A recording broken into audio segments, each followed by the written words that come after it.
were abundant, so let's begin with the Americas. First up, off the back of a disappointing champs finish. Charged and ready. Quit farting about, would you?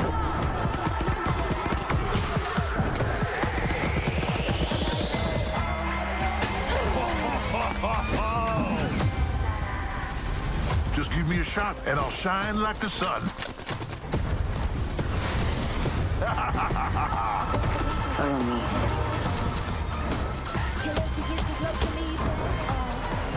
Can't catch what you can't see. Enemy drone here. My light shines bright. Hey, let's have fun, friend. Beauty is pain. This is gonna be fun, brother.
for more, let's settle it. Look at the life that we relish, I'm telling it. I'm the star of the show and the regiment. Can't stop me, bro, ain't no pedaling. Ain't no riding the wave. Staring right in your face, you know where I'm getting it. This ain't back in the days. Get ready for more and more, ain't no meddling, no.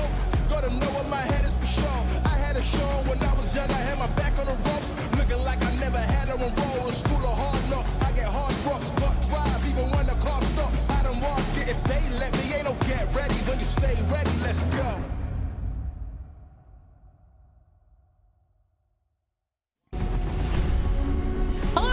Good morning, good evening, and welcome back to the Apex Legends Global Series. It's been a few months since we all last saw each other live from Sapporo, Japan, and now today we're kicking off year 6 with split 1 of Pro League for EMEA. My name is Glitter Explosion, and I will be your host for today. And with me, we of course have Spider, Tiff, and Jamerson. Tiff, we are back for another year. How are you feeling?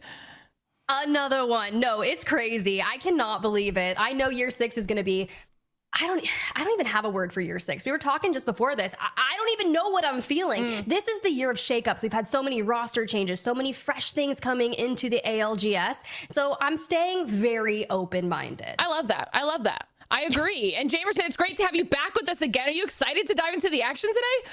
No, not excited at all whatsoever. No, it's a new year of ALGS. Dude, he didn't sleep. Oh, no, another one. No, I'm super excited for this one because, like Tiffany said, there were a lot of shakeups, and I think there is a huge possibility for a shakeup at the top, especially here in EMEA. So I'm really excited to break that down a little bit later. Yeah, we have a lot to kind of dive into before we can even get to our matches for today. So let's start talking about it. Obviously, new year means a new roadmap, a new timeline of all of our events. We already had our online open. That's happening. We are now in split 1 of Pro League. It's here. It's time for us to start locking in on these teams, and they're all going to be competing to get through, obviously, split 1 playoff. We do it all again with split 2 playoffs, our LCQ, of course, and then our ALGS championship at the end of it all in January of 2027. It is an action-packed year for sure. Barely any downtime for our squads as we take a look at where those lands are going to be. Obviously, split 1 playoffs, what everybody's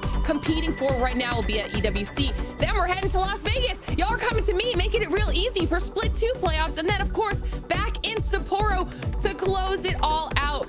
In Champs might be one of my favorite places in the world at this point, Tiff, but Vegas, I am excited for that. Yeah, me too. It's Halloween weekend. Of course, I'm going to bring the Nugget alongside me. Don't have a costume picked out. I'm not that much of a planner, but here's the deal, guys. Those of you at home, this is a blessing. You guys actually know where the lands are happening, what weekends they're going to be. You can book your travel. Hell, like, join us in Sapporo, right, Jamerson? Like, Sapporo, Las Vegas. I mean, right now, Las Vegas is one of the most tempting things. Like you had said, it's over Halloween weekend. I believe Halloween is actually on one of the nights, but we can do double duty, right? Especially the parents here with Rain, Tiff, and myself. I mean, we have enough for a full squad, so I think we have our costumes lined up. Give me something. I need to see some baby cosplay, guys. This is gonna be great. Mirage, Baby Octane. Oh. I'm seeing this Baby here. Tane? Okay, this is that a word? I need it. It's going to be a word now. It's a word. So that's what we're looking forward to, chat, because there's a lot on the docket. And I mentioned that we have a lot to talk about today. So let's start diving into it, because one of the biggest things that's happened, if you missed it, is that we now have roster transfer windows. This is a new concept for ALGS, okay? Because we didn't have this before. You guys at home might have been used to our teams changing, sometimes from week to week. Jamerson, no more. No more. They have one opportunity in this split to change the roster, and that's it. Yeah, every week it felt like it was roster mania with how many pages and pages of roster swaps and team name changes that we had to go through. But now that teams are locked in, they have to figure it out, right? Again, not having to swap out characters or swap out or learn new legends on the fly. Teams will have to, or are forced to be consistent with each other and really figure out a lot of the interpersonal details, but also just how they're going to play on the day. Yeah. This is I think this is going to change a lot for our teams, Tiff. So it's going to be interesting to see how it plays out that window. They better be friends. They better be. They better like each other, because it doesn't open up until after match day 6. So they're going to be stuck together for a while here. But we're talking about all these new changes. Obviously, we also had big patch notes come through that we've already seen making a massive impact. So let's start having a convo about this, because we know we've seen it. It's the Hemlock, Gibraltar, Wraith. I mean, Tiff, there's lots of big stuff here. I mean, yeah, 100%. You got audio down there as well. I love when audio gets reworked. If I can hear footsteps from other players outside of my POV, let me just tell you, because sometimes I got a rogue Bangalore that comes stomping around and I'm like, you are all I hear. No, but we'll digress on that. Our legend changes that have come through have just been so needed. So I'm talking the Gibraltar change, all the different upgrades that you can witness. Wraith finally getting some love that allows a lot of our players, especially in EMEA, Jamerson, that can shine. I'm looking at Zuni on Citadel Gaming and definitely Zane on Gamin Gladiators. They're going to have some freeing moments to make massive plays with that. Yeah, we know we have a lot of Wraith demons, and especially with how early a legend like Alter ends up getting banned out, Wraith sees a lot of play, particularly in EMEA. The Gibraltar, I think, has been a slower pickup for EMEA. It's been more of an Americas region thing that they have been able to pick up since the release of Aftershock. So we're gonna see that a lot, and of course Watson. We know how strong Watson is. I don't know if she needed a buff. 35 damage now on the fences, but there you go. We're just ignoring the Hemlock. No, the Hemlock's disgusting. I'm just ignoring that it even exists. Let's just put it that way. You throw a Hemlock in an absolute pro player hands that just is shooting gunnies all day, they're going to do some work to it. Of course, they did make those changes just recently with the mag size. They're what, cutting off 2 on every level of, but it doesn't matter. The thing still slaps, okay? And of course, there was the indirect nerf, or excuse me, indirect buff to Watson as well. So the trophy systems, the pylons will do a better job, or will eat up the breach charge as well. Some teams might want to prioritize picking up the Watson, because we've seen how teams with triple Hemi can just spam every 15, 17 seconds or whatever it is on squad. So the Watson's going to have a lot of value. Well, guys, there's obviously a lot for us to talk about. We don't want to go off too far on a tangent because we do need to point something out that was big. In case you missed it on social media, ALGS Year 4 Championship was nominated for a sports Emmy, chat. This is massive. This is absolutely insane. The amount of effort that goes in to put on a show like that behind the scenes from our entire team is phenomenal, and the fact that it's being recognized in this official capacity is so flipping cool, Tiff. I mean, like, this is something that I think everyone is super stoked about. Yeah, it was a really cool year. It's actually one of the only LAN events that I've missed in the past 3 years, but I got to witness it from afar and remotely. And when you kind of see the ending, this was the final moment. I'm sitting on my couch, I'm clutching my pearls. Just kidding, I don't have pearls. But let's be real. I didn't actually believe that Go Next was going to convert here, and I don't want to take anything away from their win. There were just so many teams in a viable spot like LG in that moment. So seeing you, Chaco, Hiarka, and Zidane clutch that up and the celebrations that followed, they were not really, I mean, look, they've been around in ALGS history, Jamerson and Glitter, you guys know this, but this was a different type of moment. And to hear that crowd of, what is it, like 15,000 people that were there, y'all? Yeah, something about Sapporo and the underdog story, again, year after year, it's committing to it. So hopefully for year 6, we'll have something similar. But this squad now, Go Next, they have parted ways since then, and all on 3 different teams. Uchako over at UAV, Hiarka, of course, on Aurora. We saw that very early on in year 5, and then Zidane on Infinite, now a full French squad. So they've all parted ways. They've all found different levels of success, but I think they all have at least found their footing, and they're all on really good teams. Aurora right now picking up the effect. I mean, we have to kind of mention that, right? Briefly, right? I mean, it's been tough, right? Effect leaving, Alliance grabs Acu. They'll talk more about that tomorrow when you actually see those teams, but it did leave a room for someone to kind of grab a spot on the prior team, right? So I'm excited. I look at Group A and I see like Blessed, Citadel, Gaming Gladiators. Like, how do you have a group of death in EMEA, right? Like, does one stand out like Alliance and Aurora? That's going to be massive when we see them tomorrow. Yeah, these are all of our teams obviously here in EMEA right now. And like you mentioned, we've got some heavy hitters spread throughout. We're obviously focusing in on groups A and B today, Jamerson, though. And even in these 2, we still have some big recognizable faces. Yeah, there's almost too many to name, but the few, especially after Group A, I want to highlight Citadel, Gaming, Infinite, and the Horde. I think those are like the 4 strongest teams in Group A. And over at Group B, of course, you have to mention Bandits and also Mamma Mia. We have a full Italian squad coming in, and that's just going to be fun to cast. I mean, but we didn't even say Matafe and Kashera. I'm sorry, those names, come on. And the Horde. Listen, the Horde. We've got to talk about former Supernova, right? Because with all of those roster shakeups heading into this split, it completely changes the landscape of what we're expecting out of this region. So when we're looking at 9imps, Kazakh, and Hardeki, I mean, Tiff, I know that you're a fan of this squad. Okay, call me out like that. Why do you consider? Like, I get it. I didn't run Fire Beaver fangirl for a hot minute on Apex. No, for real, they deserve to have so many fans. Not only that, but they have really good personalities. You think back to Red Bull Legends in just months ago prior to Champs. 2 of these guys flew out to go compete and then flew out back again at 5:30 a.m. the next morning after winning. Just legends, right? Hardeki, we know him as a Grim Reaper, will challenge anything. Kazakh, you know, he came in from Red Dragon just a couple of years right after Hardeki had left. He filled that. Now you see these 3 together. Look, they're gonna shake it up. They're gonna get aggro, and then Jamerson's gonna sit there and be like, "Why did I ever doubt them? Did I just put words in his mouth? Maybe I did." Word whatsoever. I love this squad. I love this squad. I just think that in Group A, there's just so many different identities. But right now, speaking up the Horde, I mean, you can't discount the amazing fragging power that's in the hands of Kazakh, and 9Impulse bringing so much competitive history in, and of course Hardeki. The amount of times that he's had 1v3s has been incredible. So this is definitely not a squad I'm discounting. It's just there's so much glitter.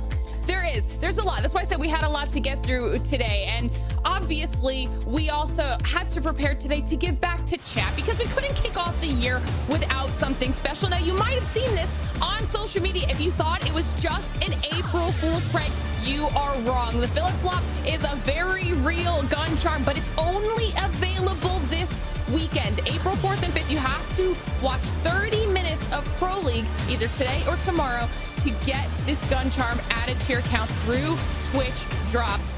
Definitely easy to do. Make sure you do it so you can add that to your account, because this might be the funniest thing that we've ever added to the game. I did not think it was going to be real, and yet of course it is such a perfect way to kick off. Say its name, Glitter. Say its name, Glitter. Say its name, Glitter. The Philip Flop. The Philip Flop, okay? All right. There we go. You got it. It's perfect. It only took us 5 tries. I respect it. Guys, we're keeping things moving here. All right, let's get into this game. Let's get into the map rotation. Start talking to me about it. I'm scared. The fact that we're about to approach the first map of the day for ALGS in the EMEA region, because I was in a NyQuil coma last night for APAC South and APAC North. I'm sorry. I will catch up on it after this, but we are kicking things off, Jamerson, on Stormpoint. So let's look at that POI draft, because the majority of teams picked a Stormpoint POI, which makes me think if you're prioritizing this, you think you can get the majority of your points here. Yeah, I mean, as many things that we've had change, at least we have this we can count on, even though we have changed up the map rotation. Starting off on Stormpoint and E District is going to allow a lot of our teams to start off on a more comfortable footing. And like you had mentioned, Tiffany, everyone basically a hard focus on here. And I see, of course, why you would. It's one of the maps that you have the most competitive experience on, but also right now with the Legends bans, with Caustic, with Crypto, and with Alter still available, you want to put as many of your eggs into this basket as possible. So our teams highly prioritize it, and I mean, we've seen some really good drafts for it. Yeah, we have. I mean, obviously Citadel Gaming picking up Cedo Station right in the dead center. The Horde grab Lightning Rod. They're gonna come out of there stacked and scary, and you know they're gonna be ready to fight. Pot down there at Echo HQ with how many circles, like you said, that have been pulling towards that southwestern side. I think if you're kind of kicking things off like the Bandits are over in Cenote, you're gonna feel pretty good for it. But like I said at the top of the show, I'm remaining open-minded. There's usually a curse about me. We get similar zones. I'm hoping for a new year, new zones, new me. Blessings, of course.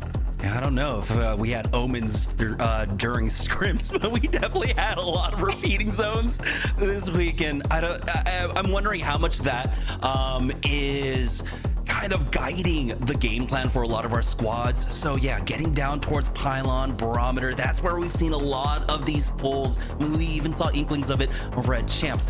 But for our squads, they will have, of course, access to the Tridents. Gibraltar being a huge, getting that huge buff before this split started. This is where he can shine. But like I had mentioned at the top of the show, we haven't seen a wholesale swap over to Gibraltar here in EMEA, right? He hasn't seeing too many bans throughout scrims. It's been more of NA or in Americas that has been picking that up. For EMEA, it's been a lot of focus on our controller legends, and that's no surprise, especially with how EMEA wants to play things out. Yeah, and as I look around, like I see a lot of Caustic, a lot of Catalyst come through, and of course we were talking about our girl Watson. But the fact that Catalyst can now reinforce 4 doors, which is ridiculous, I think it's going to be incredibly valuable when we switch on over to E-District. But for now, it's all about what is going down, who are people picking. As we get through character selection, I was trying to take a quick peek, and lo and behold, to no one's surprise, I saw so many alters. Yeah, Alter has been swapping places here in EMEA for like first legend ban. No, actually, no, never mind. The last 5 scrims in a row, first ban. First ban. Actually, Yeah, last that's what I'm 6 saying. scrims in a row, first ban. It's been a little bit different, I think, in Americas, but yeah. Alter, again, the way she changes the fight dynamics, especially here on Stormpoint, the kind of chokes that you can get through with that Q, with the tack, it's incredible. Of course, providing so much utility for the squad. But this is the main composition that we're going to be seeing here in game number 1. It is the Alter, Crypto, and the Caustic. So of course you have access to all the scans and just the amazing power of Caustic. He is just one of the strongest, or the strongest controller legend. The fact that, you know, over the years he's basically received like a 250% buff to his overall I mean, kit. look, that's crazy. All I know, Jamerson, is you might be an Apex encyclopedia, and I love it. Welcome. This is exactly what we need here. And as we see where that first circle is going, it may not be the Southwest, but it's still the South. And launchpad zones can be so wild. So the teams that we are immediately highlighting, kind of watching them get geared up, Citadel Gaming. I ran over to Don's stream from the Apex podcast, and I was like, yo, real quick, you got 2 seconds. Who's about to win EMEA day 1? You know what he said? Citadel Gaming. He goes, I think they're coming in with so much to prove, and I can't wait to see what they do, especially with Aurora and Alliance not in this lobby. So shout out, homie. I know you're playing with the new Multiview. I know you're loving it. And guess what, guys? If you watch it, you can still get your drops. Yeah, for Citadel Gaming, I mean, again, for a lot of our EMEA squads, I think there's room now up at the top, right? I'm going to go out there. I don't think Alliance is the top dog in the region anymore. I think losing out on an effect leaves a huge power gap now. I don't think Alliance is going to have the same kind of consistency that they had last year throughout Split 1 and Split 2, where they were winning 50% of the match days, right? I think now there's a huge opportunities for the top of the middle of the pack now to try and sit on top of that throne. Now, we did have a look at the map. It is pulling down towards Launchpad, and we have our teams instantly starting to make the rotates for it. There is a chance, though, Tiffany, this one ends up pulling down possibly further south towards Devastated Coast, but you have to imagine everyone wants to try and get to that south side of Launchpad. You think, right? But then you have Eclipse up here in the North Pad area, still trying to look for an isolated fight. Now, welcome back to the ALGS Clxver. It's been a long time coming. We've missed our favorite crypto player in the EMEA region. And, you know, you immediately want access to the information that you can grab at the top of North Pad, right? That's essentially where some of the 3-men players are. But it's not something that needs to be hasty, right? We're still looking for that information so you can make a clean rotation down to the south. They will be late for it, which is crazy because when you think of Clxver, historically, zone player. Yeah, and particularly, they're not running zone at all. They're actually running with the Mad Mackie, which indicates, of course, high aggression. But here's aggression. UAV currently in a fight right now. Oh, the air burst nade. Matt gets sent back. Ekio now has to fall back. Their crypto player being the first one to go down. That is not what you want to see at the beginning of a team fight. Definitely not, but if someone can bring him back, hopefully your Alter can make a cool play to get that banner, make a change. Now, I do love that this roster here, full Italian squad, you may not know them. So I'm hoping, chat guys, if you see some players that you're just not familiar with, this is a great year to get re-ingrained and back in the ALGS spirit. They actually have plenty of experience, right? They've competed under the Finnish team Passion. You've got former ALGS Open experience, and I could yap for days. Until then, I want to see how Zidane is doing on Infinite as they pick up some of their first kills of the day. Yeah. one thing I really wanted to talk about at the top of the show was just how diverse some of our teams have been coming out with their legend picks. We've already seen the Maggie. We have 4 Gibraltar picks in the lobby as well, but this squad in particular has been going for a lot of this Pathfinder and Barrage play. So I think Infinite might have stumbled onto something. I don't think it's the strongest composition, but they're bringing at least something different here. And that's what I'm looking for at the beginning of the split, to see who's really trying to carve out what their identity is going to be for the split. Perfect. I mean, that's exactly kind of the role I was taking. I was like, I'm just staying open-minded. I'm here as just such a fan and enjoyer of a good old Apex Legends. Back to North Pad we go as 3man is still trying to get around Eclipse. Hopefully they got access to that information because they know that the majority of our lobby has already made it down into that second ring. But for those who haven't, look at Awakened, right? They're kind of carving their path on the back side of the rotation. That's going to be when you see Phoenix and Case Swinney. This is a fun team, and we didn't even really get to highlight them at the top. I think it's one to note that Case, when he's back and competitive, he's got a crazy good team on paper at least, and I want to see how it does today.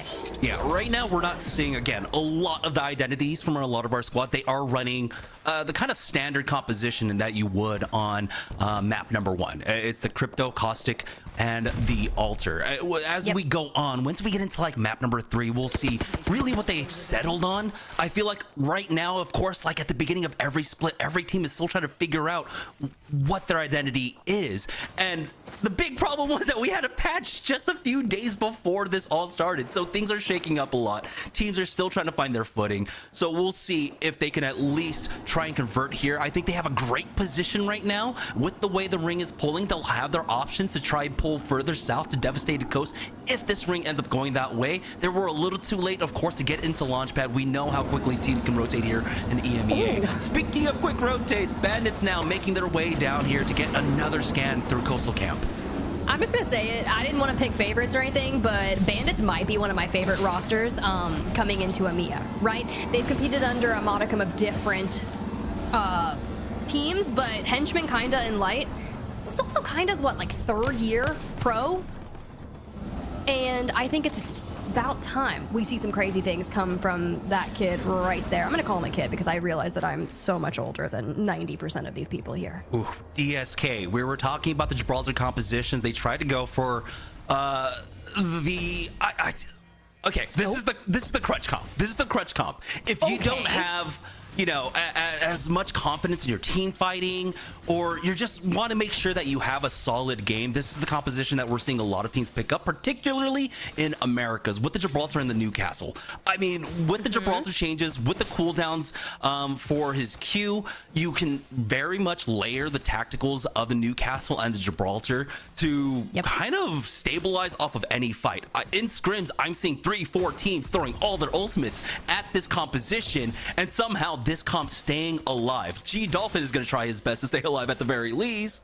I was waiting. I was curious. I'm pulling for a comeback. Let's get him back, because DSK, this is the best time that you're going to have over here to make that comeback. But with teams that are still looking to rotate back on in, but like you see, Black Venom here, they're back to a team of 3 on Mamma Mia, and now you have to come down from Command Center and break into Launchpad. You're going to have to fight it out, so making sure that you do have those ultimate availabilities as we look at where this is pulling. Now, the majority of our teams, Jamerson, look down to the south because we were just highlighting Bandits, right? They've got to get in. Orgless Hungry is just ahead of them. Pot's kind of navigating probably that top container there in Devastated Coast, and Awakened with Case Swinney, they took the backside, and I think that's clean over there. Yeah, this is why we've been seeing a lot of teams trying to delay their rotate in, go for that 3rd ring scan, and then come in. The Bandits in a slight altercation here, but does seem like they'll be able to back away for right now. We do have the EMP coming out, and Henchman is the first one to fall. Of course, Light is still up, so we can recall them and go for the reset. And this is, again, the strength of that Altar, just resetting fights if things don't go your way. And it pulls you almost all the way back towards Pylon, which they don't even realize it's such a blessing, right? Because they're not a solo fight anymore. It's not isolated. Eclipse from Northpad has finally made their way, and they're carving their path just ahead of Echo HQ. Now, at this point in time, you really don't want to get involved in this because it's going to give that team enough time to reset and get right back in it. But now the chaos is happening all in and around Launchpad. There's a respawn onto Henchman. Yeah, things have settled down for the time being, as our teams have basically settled on their spots over at Launchpad and, of course, down by Devastated Coast. This is an interesting pull because, again, it's going to be a 50-50 when we get to ring number 4. Where it ends up going, is it going to pull up north towards Launchpad? Is it going to pull down south towards Devastated Coast? Or somehow in between, in a lot of open grass, open fields that are out there. For the teams that have been able to maintain a Gibraltar or Newcastle, this could be strong. But I believe our only Newcastle team that's going to be OAH are actually out. Yeah, I was going to say, Orgless and Hungary, our first team to fall. Wasn't DSK. G-Dolphin has been able to hold down the fort here and has now entered the pylon. There is a beacon here that he could try to get his teammates back, but he doesn't even have the banners crafted yet, so we're just kind of playing it as it is for the Bandits. They're back, ready to get involved. They find the first knock thanks to Light. And now, can we finish them off? I love this fight, but we've got to hurry. Yeah, round 2 closing in right now. You don't really know exactly what's ahead of you, and what's ahead of them is actually Eclipse looking to gatekeep this fight. They're taking a lot of damage here, and we'll see if they have enough economy to survive this. They don't really have the same kind of rotational legends that we've seen out of this. This is all team fighting. So for them, they might have to, if they've got an evac tower, back away, go towards pylon once again. Eclipse are full setup for them, and Bandits are backing away. Okay. I'm looking at Henchman and I'm like, the timing on that med kit was so crazy. You can see elsewhere Zipline Mafia is going to get fit to back on in.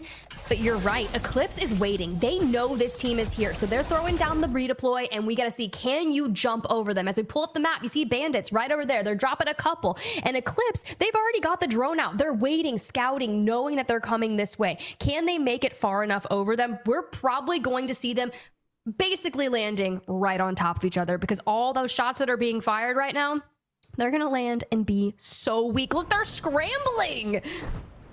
If they survive, this could be huge, because we did see a big pull over towards that south side, more towards Devastated Coast, as 3 men find themselves in a fight, I believe, with Mamma Mia, but the third party is possibly there. Babylons with the melee to get the knock, but it is traded 1 for 1 here. We'll see if they can get a little bit more Q through. Eating some caustic gas, Babylons backs away once again off that altar Q. Didn't realize it was so windy out in Storm Point, but that's okay. It's crazy. Put on a jacket and let's clutch it on up. Now, we do see why Altar is so prevalent, because you can keep on repositioning, but you just have about 20 HP, and you're holding down against Ekio on the other side. The shots come in, and the 3 men are gone. That's a nice clutch up there from Mamma Mia. But with the swarming of a third party, thanks to Made in Heaven, I don't think we're going to survive here. Yeah, a lot of utility was already utilized here. Made in Heaven also had that Gibraltar making a very clean fight for themselves. They'll clear out this northwest side of the zone, making it easier to rotate in as teams now realizing their position over at Launchpad aren't going to be great. So Made in Heaven might actually have a clear path here on the northern side. They do have UAV. You can see Uchako off in the distance of Visate that are still coming out of pylon right now. So that could be a point of contention, but I feel UAV might give up that ground for them. Inside over at Launchpad, though, you can see Citadel Gaming have been able to set up inside of the center of the zone. They don't have a scan, actually, so they don't know that this one is pulling down to the south of them. Okay, good to know, guys. Bandits are alive. Bandits are falling. Bandits are in shambles. But we're here, and we landed, and we have points. Light is coming back on in. Henchman just got knocked over to the left, and Kinda's gonna have to make a play because he really doesn't have a lot of space. And we're diving into the rocks. You get knocked just before getting to Light, which kind of gives away Light's position, and I cursed them. Bandits are dead, and SJP2, they get more points. Yeah, it was just too much there at the southwest side of the zone. Eclipse NEEVEPRO, I believe, was one of the teams that had a position on them, was able to look down and finish them off. Now teams are realizing, uh-oh, we put too much stock into a Launchpad pull, and now it's only what, Zipline Mafia and SJP2 along with Pot who have position in the next zone, but it's Zipline Mafia who have that final circle. And they got SJP2 has a Clxver in the hands of Denze. So here's the deal, chat. I need you guys to go ahead and take a screenshot of this mini map up here, post it up on the timeline, and just say, wow, what a crazy pool in day one of ALGS for the EMEA region. Just farm those impressions. You're welcome. Meanwhile, Denze's got 5 shots to farm here. Yeah. Utilizing the Mad Maggie as well to try and get them out of cover here. Wondering if anyone has infinite ammo for him, possibly to increase the life of this Clxver for himself. Unfortunately, it doesn't look like they do. But 4 shots, and they have a fairly isolated side of this zone. 3 teams are relatively here, SJP2, Eclipse, and Infinite. And so he needs to make these shots count. He needs to make sure that no one starts crashing in from this western side. And they've got 20 more seconds to do it, but it looks like they'll give up space and allow Infinite and Eclipse to deal with themselves. Okay, well, for now, they're chilling. And I like what they're doing, considering they already have 6 kills to that roster. So nice 2 full team wipes. That's how I'm mathing it right now in my brain. And as you kind of look to where people are pulling, I'm still keeping eyes on the horde that we were talking about up there at the top, but Awakened on the side of your screen towards the left. Playing that backside allowed them a lot more freedom to hit a rotation. And you know they're going to try to approach this as smart as possible, but there's not a lot of cover here, right? So as soon as you crest this hill, you're gonna have that vehicle, a rock, maybe the tree up there, and it's gonna be difficult when you got Denze threading needles like that. Yeah, hitting a shot at a crucial time right now. Infinite now with the ring to their back. EMP to try and clear the way. Denze backs up on the low ground. We got a couple teams fighting though. UAV making the push. Tyler on the other side of this one. Zidane ends up going down. Citadel Gaming in the kill feed ends up falling as well. But it looks like UAV might be able to clean with their fight. But again, the ring is to their back. They're eating so much damage. The Gibraltar ultimate coming down. And Visate does not get off his medkit in time. Tyler full sends you, Chaco sends UAV out of this lobby. Gaming Gladiators falls as well, but the karma is real for that one. When you jump off the high ground, you immediately basically give up your life there. So if Nags can hit the full reset, maybe get Cinetic back on up, we'll see how that goes. For SJP2, they've kind of come out of hiding and have been trying to take that fight, but immediately get punished. A couple more points will go their way for kills, but we're down to the final 9 squads, and SJP2 has to move where Zipline Mafia currently is. Woo! I love We that. saw them I at the love that beginning of the sound. show as well. Awakened have been able to run the backside of the map essentially and slowly walk in with this one. And so that patient play for them, being able to run down that eastern side of the coast, is working out. So it's currently Awakened and Zipline Mafia currently in zone. A few teams on the northwest side right now. PRYANIK with the fresh Clxver here, looking for a shot. Oh, misses on the big boy. Jans, you can't be missing that one. Dude, Tyler is down there literally hitting a reset. I love it. We're getting a reset from Tyler coming through. Now, 11 bullets left. You're right. We can't be missing shots like that. We are perched up like an eagle and we are looking straight forward. Can we connect? Nah, there's a fence there. It's okay. We're going to keep being a threat. But at least they've made the call out like, hey, there's a Clxver on the hill. Yeah, the problem is now we've got 5 squads here on the western side, all scrambling to get into the next zone. We'll see if Zipline Mafia can get involved here, find some shots across the map to at least get a few kill points. I think they're trying to get aggressive. PRYANIK, again, Jans not able to connect with the Clxver quite yet. The Zipline Mafia are getting involved. They've gotten the knock on to Heaven or Icon. SJP2 moving forward, but Querney will fall. Denze scrambling here. And they will get the finish onto Maiden Heaven, but there's just too much friction on the western part side of the zone. SJP2 will fall. That leaves us with 5. That's okay though, because Eclipse, remember, they were looking a little late to this rotation. Kashera is down, but it's Kings and Catch. They're gonna have to try to hold down the fort. To the low ground we go. We have to clean this up. We get a little do-si-do action and fall instead. Pot, who's been here since the dawn of time, since the start of game number 1, playing from this area, is just reaping the benefits and making it all happen. 5+ kills for them. Awakened down to a duo here. They do have the mobile respawn beacon down though.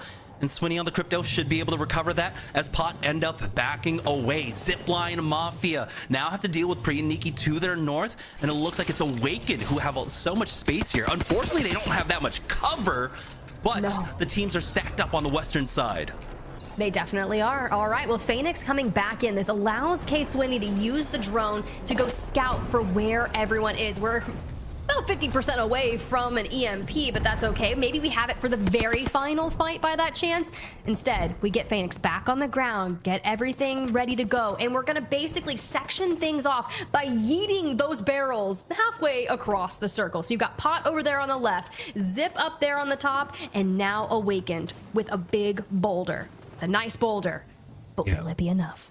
Unfortunately, I believe they committed the Nox gas grenade in that fight just for that reset, have that space. They'll creep closer to the center of the map right now, so it looks like they are ready to fight here on the western side. Jans with that Clxver. I don't think he's found the opening quite yet. Case Winnie will go down here as the Nox gas grenade, I believe, goes down onto Awaken. Phoenix is going to try his best to survive. With that Q, the nades are coming in, barrels being thrown down as well, but Awaken are doing a good job of surviving for the time of being. The longer they can delay, the better, because the Western teams have to fight. Yeah, I'm just saying, PRYANIK and Zipline Mafia, they're just waiting. They're like, I don't know what you guys are doing, but we want nothing of it. And Awakened has fallen. You have a weak Pot, and this is where your top two teams on the high ground are going to full send each other. Zipline Mafia is incredibly weak, and Pot has reset. Pot has climbed to the top and has claimed domination for them. They have plenty of nades to massively take down, and Zipline Mafia has fallen. Your final fight is here, and Pot descends from above straight for them, ready to clean it on up. It's a clean 3v3 for Pot. They don't have to worry about anything because on the other side, PRYANIK were just completely battered in that last fight. So Pot, utilizing that Ultra Q, getting to the top of that tower, secure themselves a nice victory. The first victory here for EMEA Split 1 Pro League. Taskmaster, Prestis, and crew, that was a brilliant job out of y'all. Congratulations to get the first win of Split 1 ALGS Year 6 in EMEA. Look, you ride that momentum, you take that, and honestly, I need to go back because if I'm mistaken, they do start down there in the south, Jamerson. They start in Echo HQ, so if you have a zone that's pulling down towards the southeast like that, they set up early. Mind you, they were playing up in the catapulted area while all the teams were rotating in. They were getting that information, laying the grounds, and those circle pools, that benefit is crazy. Again, we're seeing why teams really do want to try and delay the rotate into zone number 3. Sometimes you don't have to delay your rotate because the ring comes towards you. And so having that pull away from Launchpad gave them a lot more space to work with. We saw that teams really did highly prioritize going over towards Launchpad. And for Pot, like you had mentioned, they had that high ground. They had so much space to work with. And this is, again, the composition that will be getting knocked out first. I don't know exactly. Oh, wait, it's Crypto who's getting banned out here. Crazy. So that is actually going to be kind of interesting because we don't typically see Crypto being the first one banned here in the EMEA. No, he usually goes for a couple more matches, but as you see the points here, PRYANIK walks away with 15, SJP2 grabs 13, Zipline Mafia at 9. Not quite a point sponge, Glitter, but overall, still pretty good for a first match one. No, that was impressive. There was a point in time where I feel like I think it was Phoenix not overextended and got knocked, and then they had to get him up with that Moby coming back, obviously now unlooted. I think had he maybe stayed alive on the eastern side of the ring with them a little bit longer, could have improved Awaken's chances of kind of moving in and doing better in that fight. But like you had mentioned, Jamerson, in the cast, that they didn't have a lot of cover to work with. They did have a little bit of an angle on that hill, but only one rock really, and at the end they had a boulder. They did. That is a nice boulder. But 15 KP for Pot? I mean, come on. That's great. The reason this is so good is because 99% of the time when you have a zone that pulls to you, you don't actually have all of the engagements on rotation and different fights that some of our other teams are going to have that opportunity for. You literally made the most of it, starting from the mid game towards the end, based on the chaos of that first pull out of Launchpad and all of those teams rotating down. So just chilling up there, focusing and staying in your lane, moisturized greatness. Look, this is going to trigger a very nice series for them if they can maintain that momentum, almost of course. 3K damage on Prestis. I mean, okay. Somebody woke up, came ready to play today. I am not mad about it. Now, one thing I do want to shout out here as well, because we heard Tiff and Jamerson talking about it during the first game. Guys, Multiview is back, and it is better than it has ever been. Okay, all you have to do is visit algs.ea.com to set up your Multiview, and it's a little bit different than what you've been used to in the past. So we're going to kick it to Dia to break everything down for you. Hey everyone, it's Dia here, and I've got a very special update to share with you all. Heading into year 6, the ALGS team have been working hard behind the scenes to make the viewing experience better than ever. Let me show you around the newest addition to the ALGS website, the ALGS Multiview. After signing in with your EA account, you'll be able to watch up to 12 streams at once during every single ALGS event. Each team has its own dedicated observer and comms that you can listen to. Viewers will even be able to vote for which player's POV they want to watch. You can customize your layout, add custom Twitch streams, and even draw over them with built-in tools. Team and individual stats will be easily accessible in the sidebar, updating in real time. And just like on Twitch, you can clip your favorite moments as they happen. And yes, you are still eligible for Twitch drops. Now keep in mind that the ALGS Multiview tool is still in beta, so as we continue improving the experience, we want your feedback. Please share it using the button that you'll find in the bottom right of your screen. Now this tool is free to use, and it'll be available for every single ALGS event. So log on, find your favorite POVs, and tune in for the best viewing experience that ALGS has to offer. Tiff, give me your thoughts, okay? Because this is an entirely new experience. I love it. I love it. First off, I just want to go ahead and say, Dia, you can narrate my life any day because that was so zen, right? I'm still curious if you were doing it on a balancing ball. But I was a chronically online person, still am, and I want to give a huge shout out because I dabbled into the Reddit sphere. Been watching APAC South on this new Multiview. It's so good. Every stat is available, so don't have to switch multiple tabs. It's so clean. And the streams all work so far. Okay, look, heck, I got more. Look, if you want to add watch parties for them, I'll add them to a next post. Credit where it's due. This multi-view is great. She's got notes. She's ready to go. Which means, chat, you need to be testing it out. Test it out right now as we prepare to dive into match number 2 because we are keeping things moving. All right, let's get back into the action, guys. Yes, please give me some more gameplay. Match number 1 is not going to please me. I need more. I need more action of ALGS, more Storm Point, and of course we are running it back. If Pot is going to take the first win, I want to see, can they hold down the fort and do it again, especially maybe if the zone decides to pull all the way towards the north, because we know the Horde, they've got Lightning Rod, one of the craziest rotations. Eclipse with Clxver did so nice getting into the top 5 there down on the southeast, and we know they had an incredibly late rotation. And already here in match number 2, we have a huge shakeup, right? The crypto ban coming in this early is not something that I don't think any team was expecting. So I don't know if we've had any kind of iteration of composition that don't run this crypto this early on. And so we still have the altar, we still have the caustic available, so our teams more than likely are going to be running it. We did see some different iterations of compositions. We're seeing teams running the Newcastle Gibraltar, or at least a Newcastle in their comp, but now without the crypto, which recon legend are they gonna adopt? I think we might see a huge adoption of Valkyrie here for game number 2. Yeah, usually you're right. Crypto gets banned right before E-District. So I think we won't see teams picking up Wraith early on because Altar's still in play. I can't wait to see what our teams decide to select as I'm kind of looking over through character selection. Obviously, if you were playing Valk, you're still running Valk. If you're feeling comfy on that, that's great. Still a lot of Newcastle, Caustics, and you know what? Altars. It's gonna be a little bit of the same, just, you know, minus some EMPs. So for that information, you're gonna have to work just a bit harder to get it. I think with that crypto ban as well, it kind of opens us up to a world where we might even have an altar going into match number 3, match number 4. It's interesting. We are seeing a lot of pickup of the Valkyrie from our squads. Bless currently running it, Citadel as well. We know that DSK was running in game number 1. So we're all over the place in terms of Legends Band already, and it's only match number 2, Tiff. I think we're gonna return to some of the same. If my math is correct, which I didn't do any math, let's be real. I'm seeing 14 Caustics in the lobby, 11 Altars. So 70% on Caustic means we're saying see ya after this. For Pot, your map 1 winners after getting 15 kills. That's first off. I'm not surprised. We have seen this trio do some crazy stuff. Taskmaster, in more importantly, right? Just think of some endgame crazy shield swaps, crazy finishes just coming back in. So curious to see if they can maintain that form here from Echo HQ. I didn't get a good look at where that circle is potentially pulling, but hopefully we see. We do see. Oh my God. You know what? Take it, Jamerson.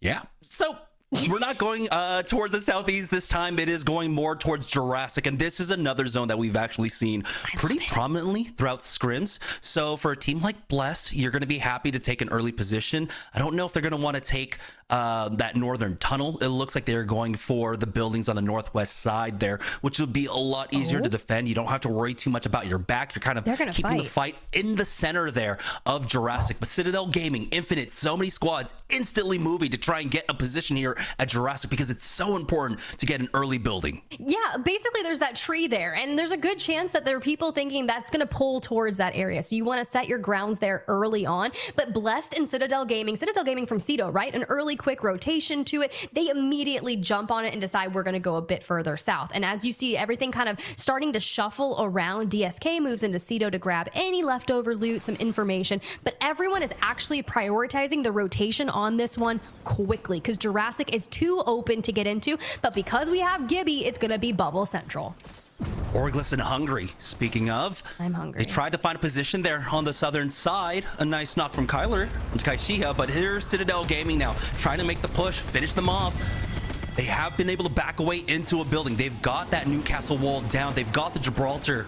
And so they will be able to stabilize inside. They wanted to get closer over towards that jump pad, but they weren't able, excuse me, to the cannon, but they weren't able to get there. They had to back away. They knew their cooldowns were gone. They might not be able to rely on that Trident for much longer. And so they quickly make that move. So really good response there out from Orgless and Hungary to keep themselves alive. Citadel Gaming, oh, we've seen this before. They will see if Zuni can get Kaishia and Remix powers back in. They have hit the Crafter, and so it looks like they will be able to get that reset. Despite trying to get there early on, they'll have to go in for a Zone 3 rotate. Luckily for them, they do have that Valkyrie, and I mean this is a Jurassic pull, so you don't need that information. You just need to wait to see eventually, once you take to the skies, what's going to be free inside of Jurassic with the Valkyrie. You do have Bangalore to be aggressive, so at least you get the full reset. Not going to happen though. Mamma Mia was our first team that was out of this lobby, and we're checking in with UAV, who's going to set up over here towards that tree I was kind of talking about, right? So you've got space, you want to go ahead, hit the fools if you can, but this is going to be a really interesting end game. If it's already starting off with this much action, this is what I was asking for at the end of match number 1. This was the more that I wanted. Okay. Also, can we give a shout out to the match new number UI?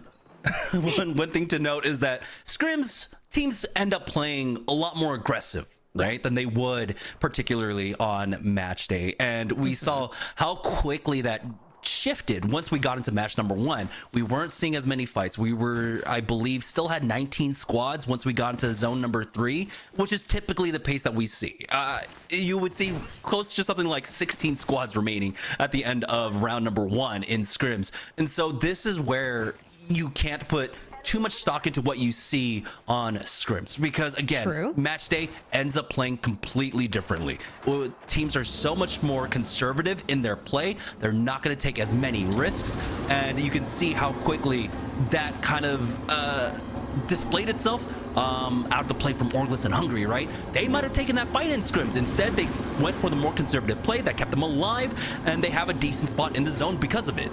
Yeah, at the end of the day, though, like, scrims is just limit testing. It's, hey, what could this potentially work? Do we like this legend comp? Is it something that's going to be sustainable for us? And then you get to match day, like you said, and everything changes. We're shifting. You've got different legends that are banned in match number 1. And, of course, you've got the bandits going on a rotation yet again. Now, it is quite interesting that we're seeing a couple Bangalores coming through. We did have some rogue Pathfinders in map number 1. That tends to happen, especially with people that are just like, I personally like getting crazy on path, but with Bangalore in the mix, I know the Horde's going to go ahead and play it. It's probably Kazakh, which is crazy because think historically 9 Impulse was kind of the Bangalore player, but it's still good to see Citadel here with the Yeah, reset. I think with Caustic still alive, it does give a lot more value for that Bangalore. You don't have to deal with the Watsons right now because Caustic is the primary controller that most teams are going to be playing. So you'll be able to get a lot of value off that creeping barrage. And ultimately, once we get into the late game inside of Jurassic,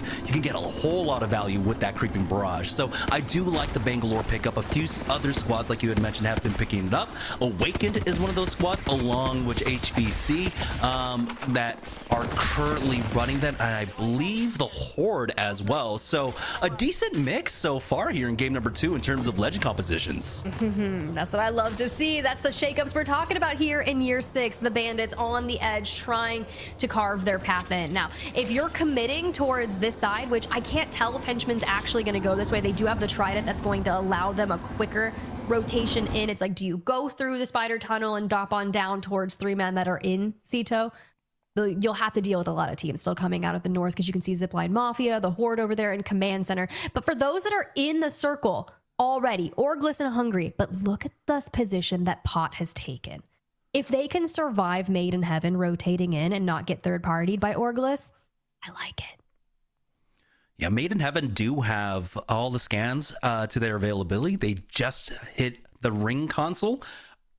I don't think you get much information off of this because everyone is 100% certain. This isn't even like a 99%. Maybe there's a 1% chance it pulls somewhere else. Everyone knew this was going to Jurassic. You need to get that spot. But they will also have the survey beacon to utilize as well. So they can see where there's the least amount of friction, where they might have an opportunity to take a fight. And so once they hit that, they will note that they have a fairly isolated fight up against Pod, so they might try and take it to them. It is difficult to try and push up that hill, but this is the only isolated fight you're going to get.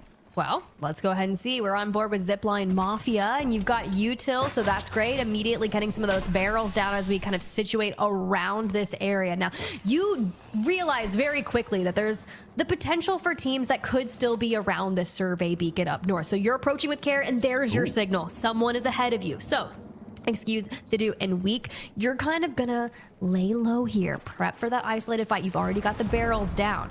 What is that going to look like?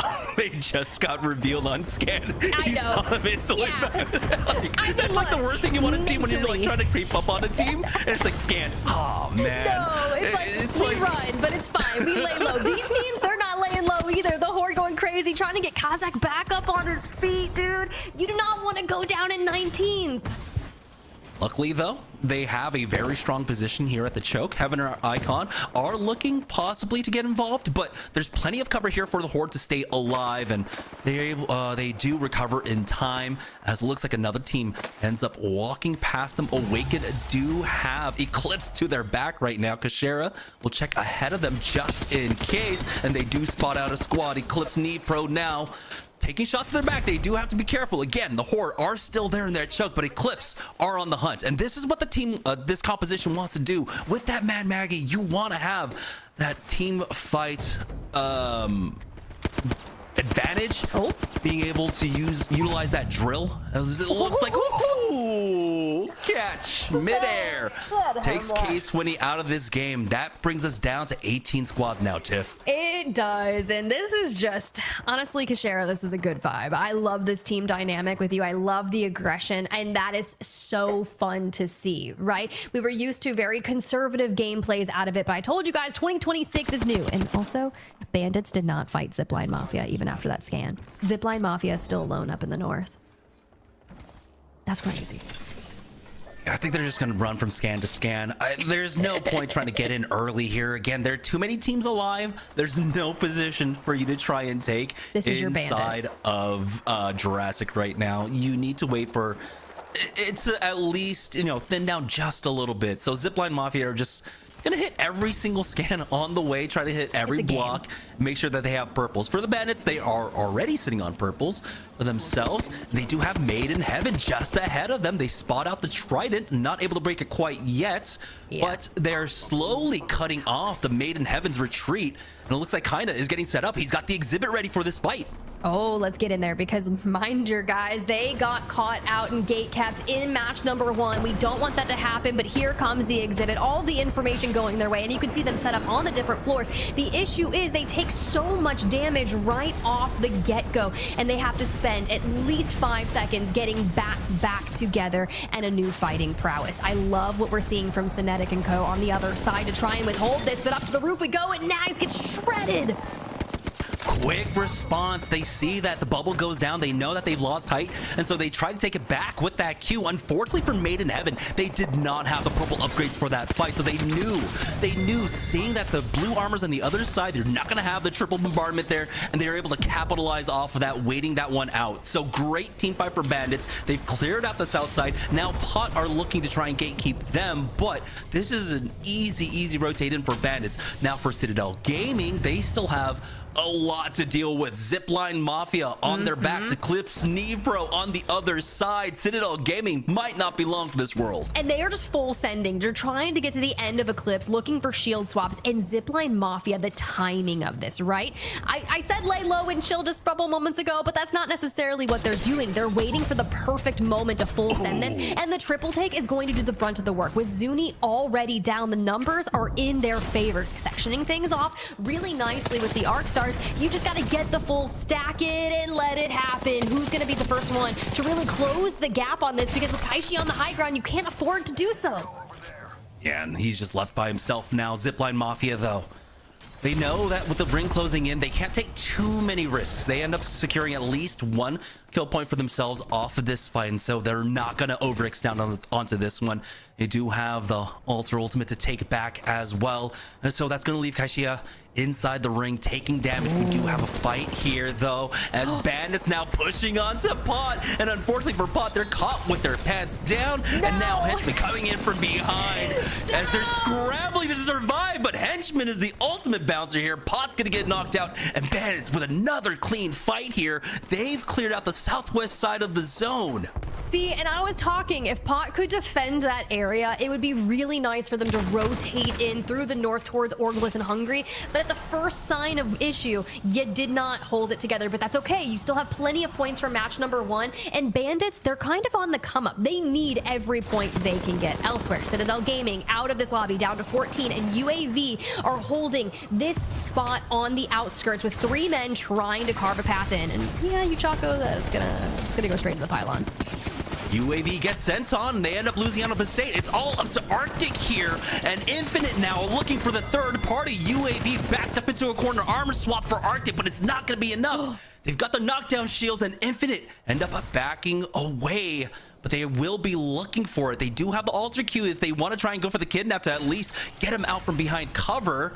But instead, they're going to slow things down. Again, no risks that you need to take here. Never mind. They're going to go ahead and full send it now.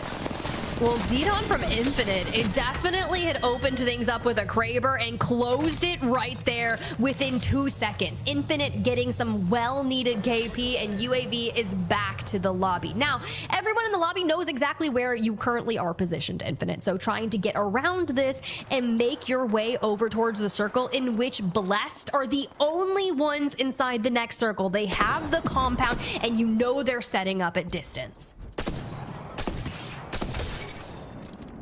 Yeah, the caustic barrels need to be immaculate for them because they're going to be beset from all sides. They've got Gamin Gladiators to their north. The Horde are moving that way as well. Infinite coming in from the western side from that gate. And of course, we have about 7 teams down there on the south side. So Blessed might actually be able to just wait this one out, let the other teams fight. But again, it comes down to that defense. XD needs to set up those barrels immaculately.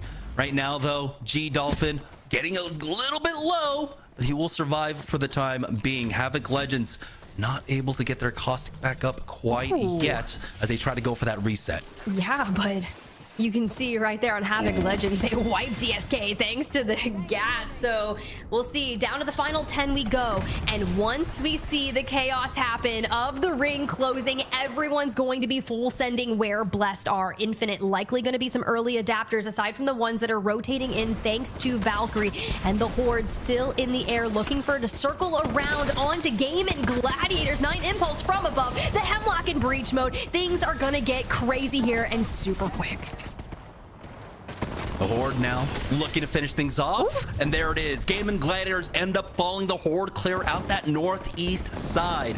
We'll have a moment to breathe here as other teams battle it out there on the south. And it's Orgless and Hungary, the next team to fall, leaving us with 8. Light has fallen here, but they have plenty of cover to utilize.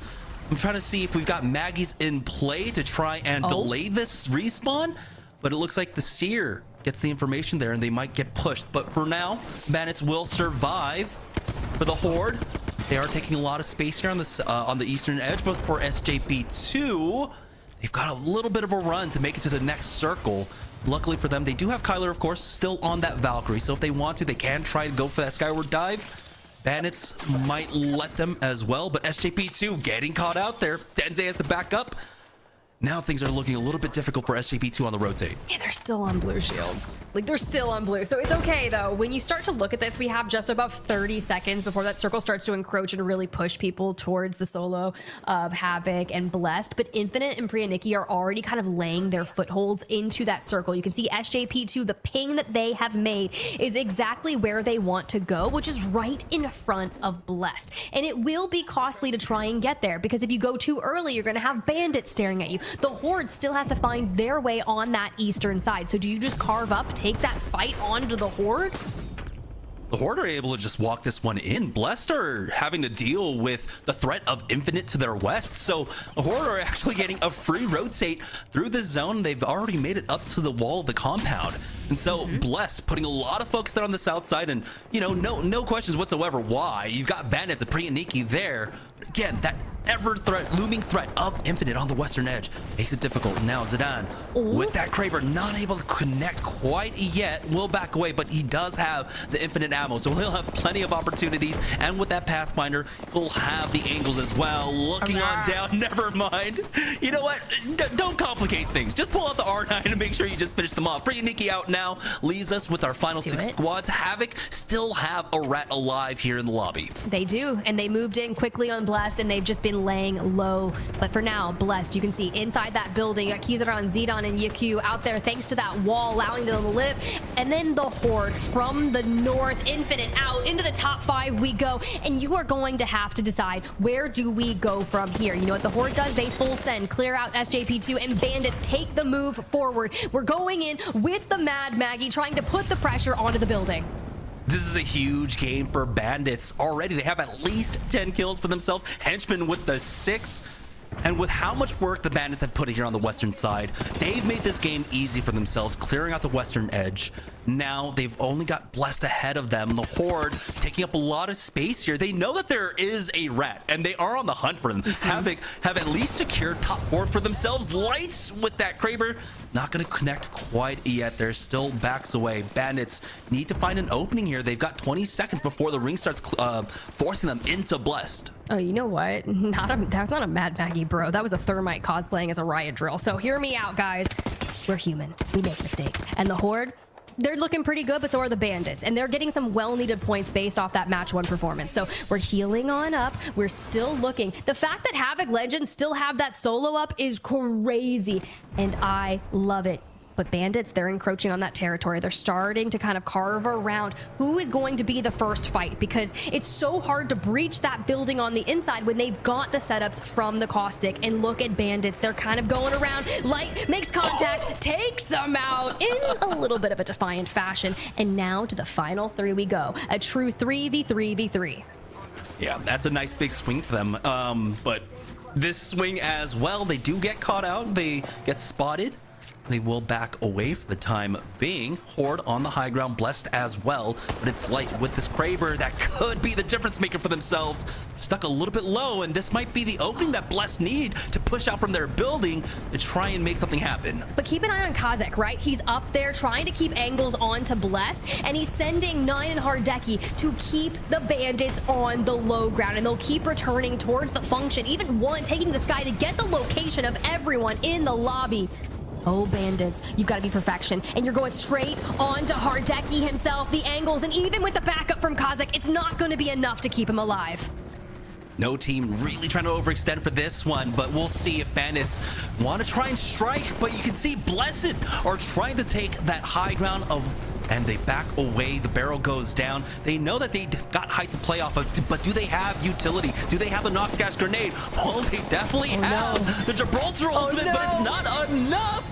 Oh my goodness, Bandits are able to climb up top and take the win here in game number 2. Look, that's what I want to see out of the Bandits. Not everything is given, but it's taken. So live up to the name and make it happen here in game number 2. Kinda light henchman, a stellar performance from start to end. Sure, match number 1 didn't go your way, and that's okay, right? It's how you adapt and bounce back in the changes on a Pro League match day that makes the biggest difference. And they fought so hard for that one, Jamerson. Yeah, and ultimately they controlled their destiny their entire way throughout all of this, right? Every team fight win throughout the mid game, the early game was crucial for them, clearing out that western side, and ultimately that final move to be able to swerve onto the eastern side of the zone, avoid an early fight in the final ring with Blessed. They were even gifted a kill on to, I believe, the final Havoc Legends player there. So they secured another KP there. So it was a great game for them. And honestly, every move that they made looked immaculate in this game. Every move you... Oh, no, we're not going to be singing here today. But look, it was great. 17 kills, 29 points. I personally thought a 15-kill win was going to be the highest performance of the day. But Bandits, they just go ahead and take it a step further. For everyone down the 11th to 20th place, there's not really a lot of points on the board, which makes it difficult because you have a team that got 27 points in match 1, 29 points in match 2. Who's second? The Horde? Yeah, they got 7 placement points, 11 kill points. It was pretty nice. Now, I will say Blessed was in the center of Jurassic since the dawn of time on that game, and it's hard for you to get kill points when the circle's kind of dropping on top of you. But as we drop down to the head-to-head, Jamerson, this is where things get a little interesting. Yeah, Infinite, currently, they do have more placement points, but it's the kill points on the other side for the Horde that are keeping things fairly even. So I think, what, 1 point separating both of the squads right now? Fairly close in terms of damage as well. Only 600 points separating both of these squads right now. So again, we're looking for who's going to come out from the middle of the pack, right? I'm gonna say it once again, Alliance. I don't think they're the top dogs anymore. I think there's a huge opportunity for so many of these squads that are in the top of the middle of the pack to actually make their name known and stamp out the fact that they're the best in this region. I'm gonna be watching ALGS tomorrow, and I'm just gonna be spamming in chat. Jamerson is an Alliance hater. No, I'm totally kidding with you there. But as we look, I'm praying for the downfall. No, nah, tickets to the downfall. Series results on your screen though for you guys at home. Want to keep you guys up to date. Bandits there with 34 points, and well, look at this, guys. Apex Legends has partnered with Bandai Namco to create Gunpla models after some of our legends. The in-game event might be over, but you can still enjoy the Gundam Gunpla crossover. Head over to Play Apex Shop and check out these sweet limited edition model kits inspired by Legends, Crypto, Valkyrie, and Alter, which is pretty sick. I need that Epion. I need that Epion. Like the Vaporwave Epion skin color variant looks so damn good. It looks so damn good. Well, guess what, Jamerson? Because we're giving away 2 of them over on the Play Apex Esports on Instagram. Head on over to the channel and comment for your chance to win the Crypto or Altered colored gunpla. No purchase necessary. Full rules and eligibility are over on the ALGS website. All right. May the odds be ever in your favor. I think that's how the saying goes. I'm not too sure. All I know are video games and whatever else. But you guys, guess what? We're going to cut to a quick break, and we're going to have so much more action on match day number 1 for the EMEA region over here from us, myself, Spider Tiff, and Jamerson. See you on the other side. Red Bull is giving wings to the ALGS and the Apex community.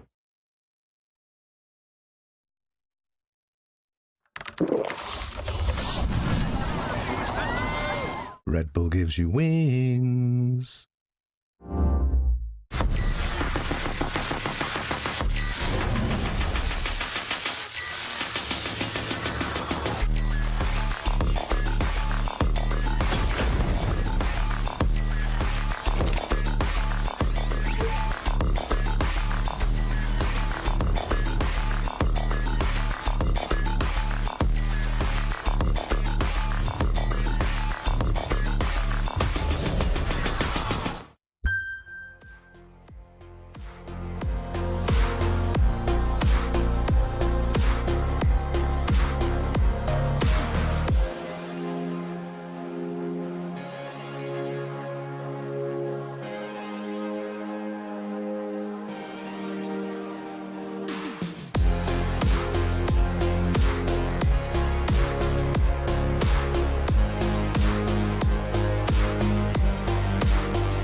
Welcome back to the ALGS Day 1 of Split 1 of Year 6 here in EMEA. It's time for us to get back into all of the action. It is me, Glitter Explosion, and Spider Tiff with you guys here for match number 3, our final game of the day on Stormpoint, Tiff. And we've already seen 2 pop-off performances to kick off the season. Can we get a third? Who wants to be next? Who wants some points? You get some points. You get some points. I'm ready for a Northern Circle, but as you see, we don't have crypto. We don't have caustic. What's gonna be next? You know, what's gonna be next? Will Alter survive? You know, like we're gonna have to see. Maybe. Maybe. She had 11 picks last game, so if she doesn't, like, I don't even know. But let's be real, Gas Daddy is out, so we got new people coming in for match number 3. And if you haven't gotten your points, because reminder, folks, when we saw that POI draft, we'll actually pull it up again for you guys in case you missed. Just kidding. Maybe not. Here's the deal. The majority of our teams, Glitter, favored over Stormpoint POI drafts over E-District. So if you didn't get the points that you were hoping on getting here early on in your series, good luck, have fun, because E-District is so gnarly. There's so many teams that survive towards the end game. There's top down, so many more places to play. So you know what? Use this last game on Stormpoint wisely.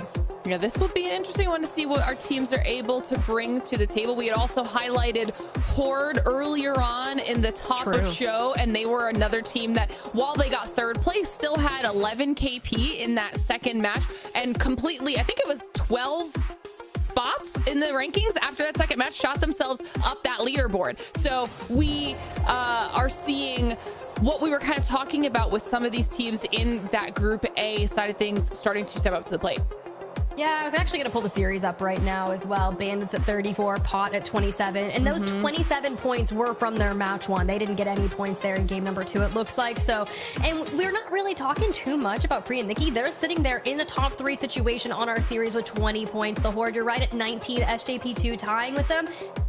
So there's still plenty of room for movement solely because top 3-4 teams have gotten the large majority of the points. If you get a win, you get north of 20, you're changing your fate, and you need to do so here today.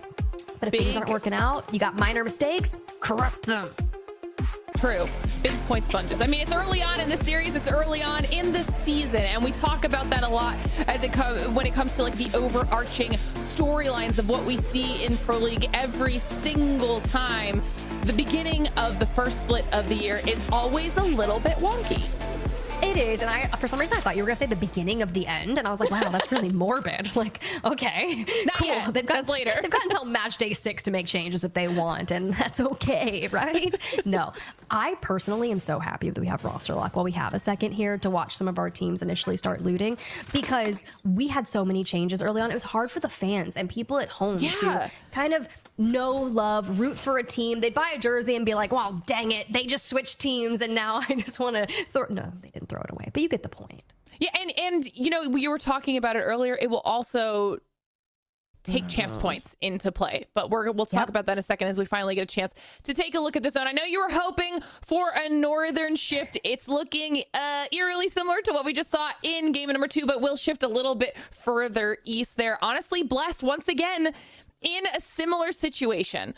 Do you say they're getting blessed with these circles, or is it a curse? Because you think about it that way. They pretty much had to play from that compound, didn't get a whole ton of kills because everyone rotating into them, but they were just turtled up because you couldn't really peek. You've got Cravers breathing down your neck. So we'll see. They're going to immediately recognize this no and try to play from a different area. Except, look, they're rotating out to Citadel to grab the information on the ring that they don't have, which means they're going to have to dive back. And Heavener's already going in. Yeah, I was going to say they only had the survey beacon there, so that's not super helpful. They're going to go for the ring console. SJP2 also had a ring console and pylon, so they're going to be moving up very quickly, trying to give themselves a little bit of a position. But this is going to be a tough spot for these teams to play because there's not a lot of options when it comes to finding that cover.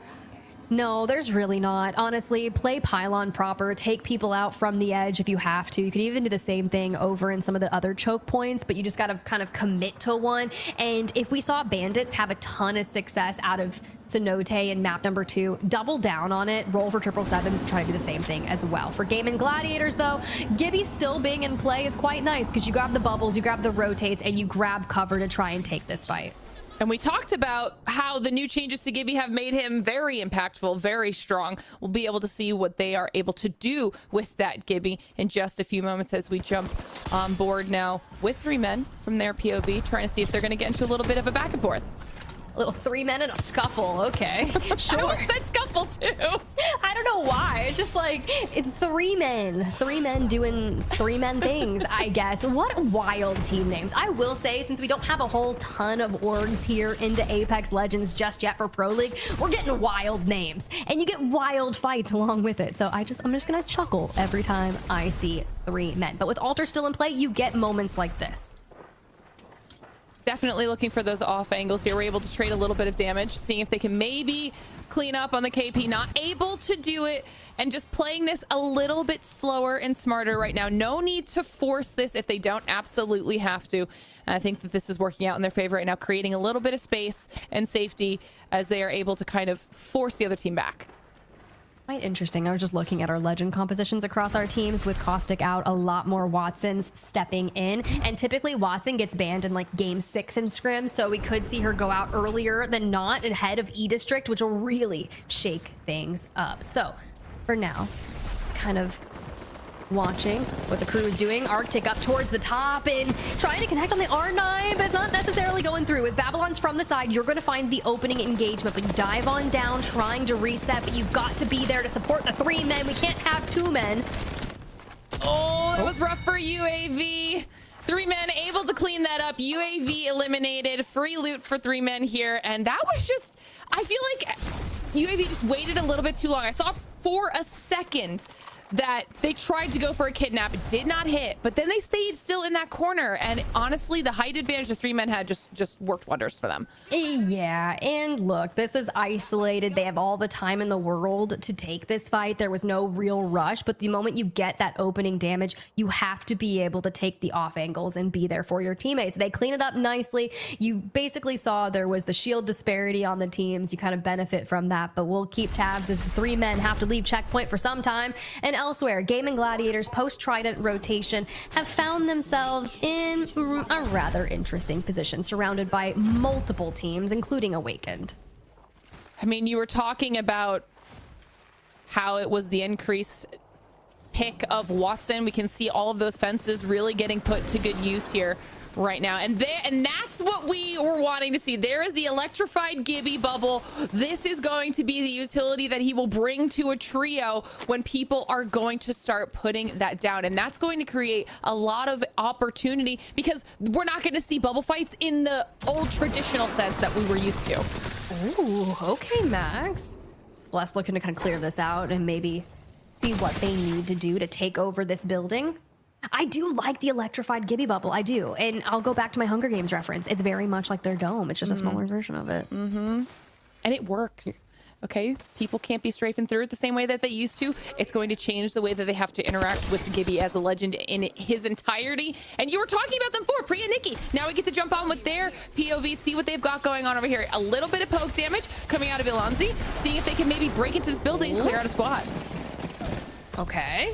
I mean, we do lose out on 1. You see Q go ahead and grab that. He doesn't take too much damage on it, and Alonzi has to force himself outside, try to chase him down if he can. And it's a little bit tough, right? And you need the backup of your teams to make that happen. So clearing that out, finding a couple of kills. They've just been consistently under the radar today. Now, here's the deal. Alonzi, I believe he played on Cybercats back in the day a bit, so there's still going to be some players throughout here that are newer to me, maybe. So I told you guys, I'm staying open-minded. I'm going to be doing a lot of VOD review after this leading into day 2 tomorrow, so I can make sure, like, where did this person come from? And then I'll turn to, like, the FBI and hit their backstory. But as we look back at the Red Bull first strike, who was it? Oh, it was UAV.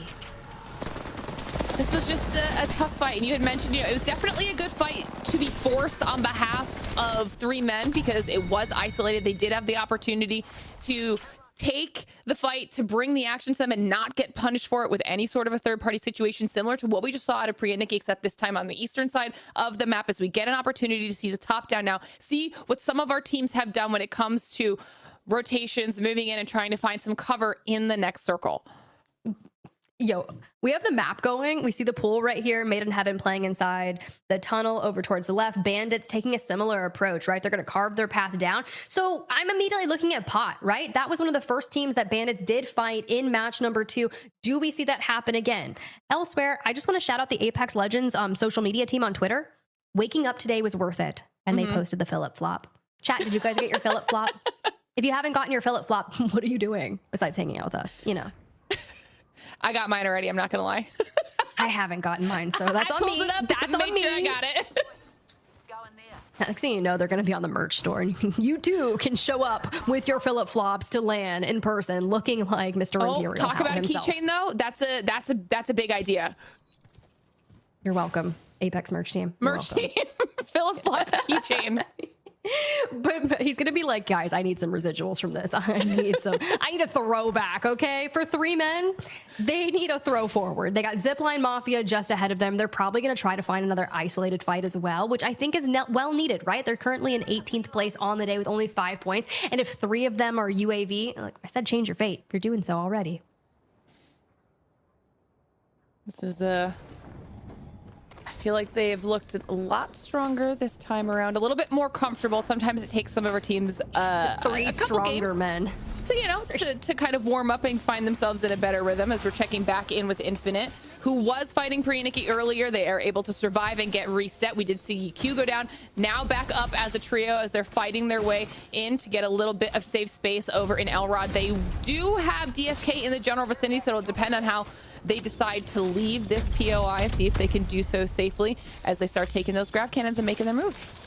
Get those grab cannons. Get it. Honestly, Infinite was one of the teams that I had written in kind of my notes as like, hey, watch this squad. Tiffany, you never know what they're going to do. And I just clicked a button on VMix, so give me 2 seconds. I don't know what I did. It's fine. It's fine. Right now, Infinite is just running through. They're hitting those spooters on the way, and they're going to be passing through Command Center. They were able to avoid DSK, but that now does mean Zipline Mafia is right in their crosshairs, and Zipline Mafia is waiting for a team to come through the doorway as we speak. This could spell the downfall for Infinite as they are infinitely jumped on.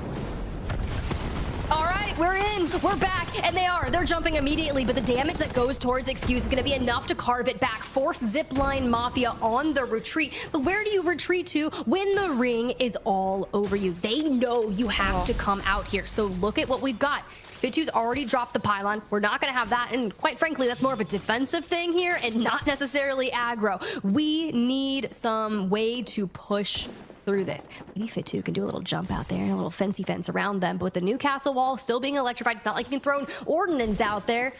I think you just, I don't know, do we back up and try to go around? That's too far.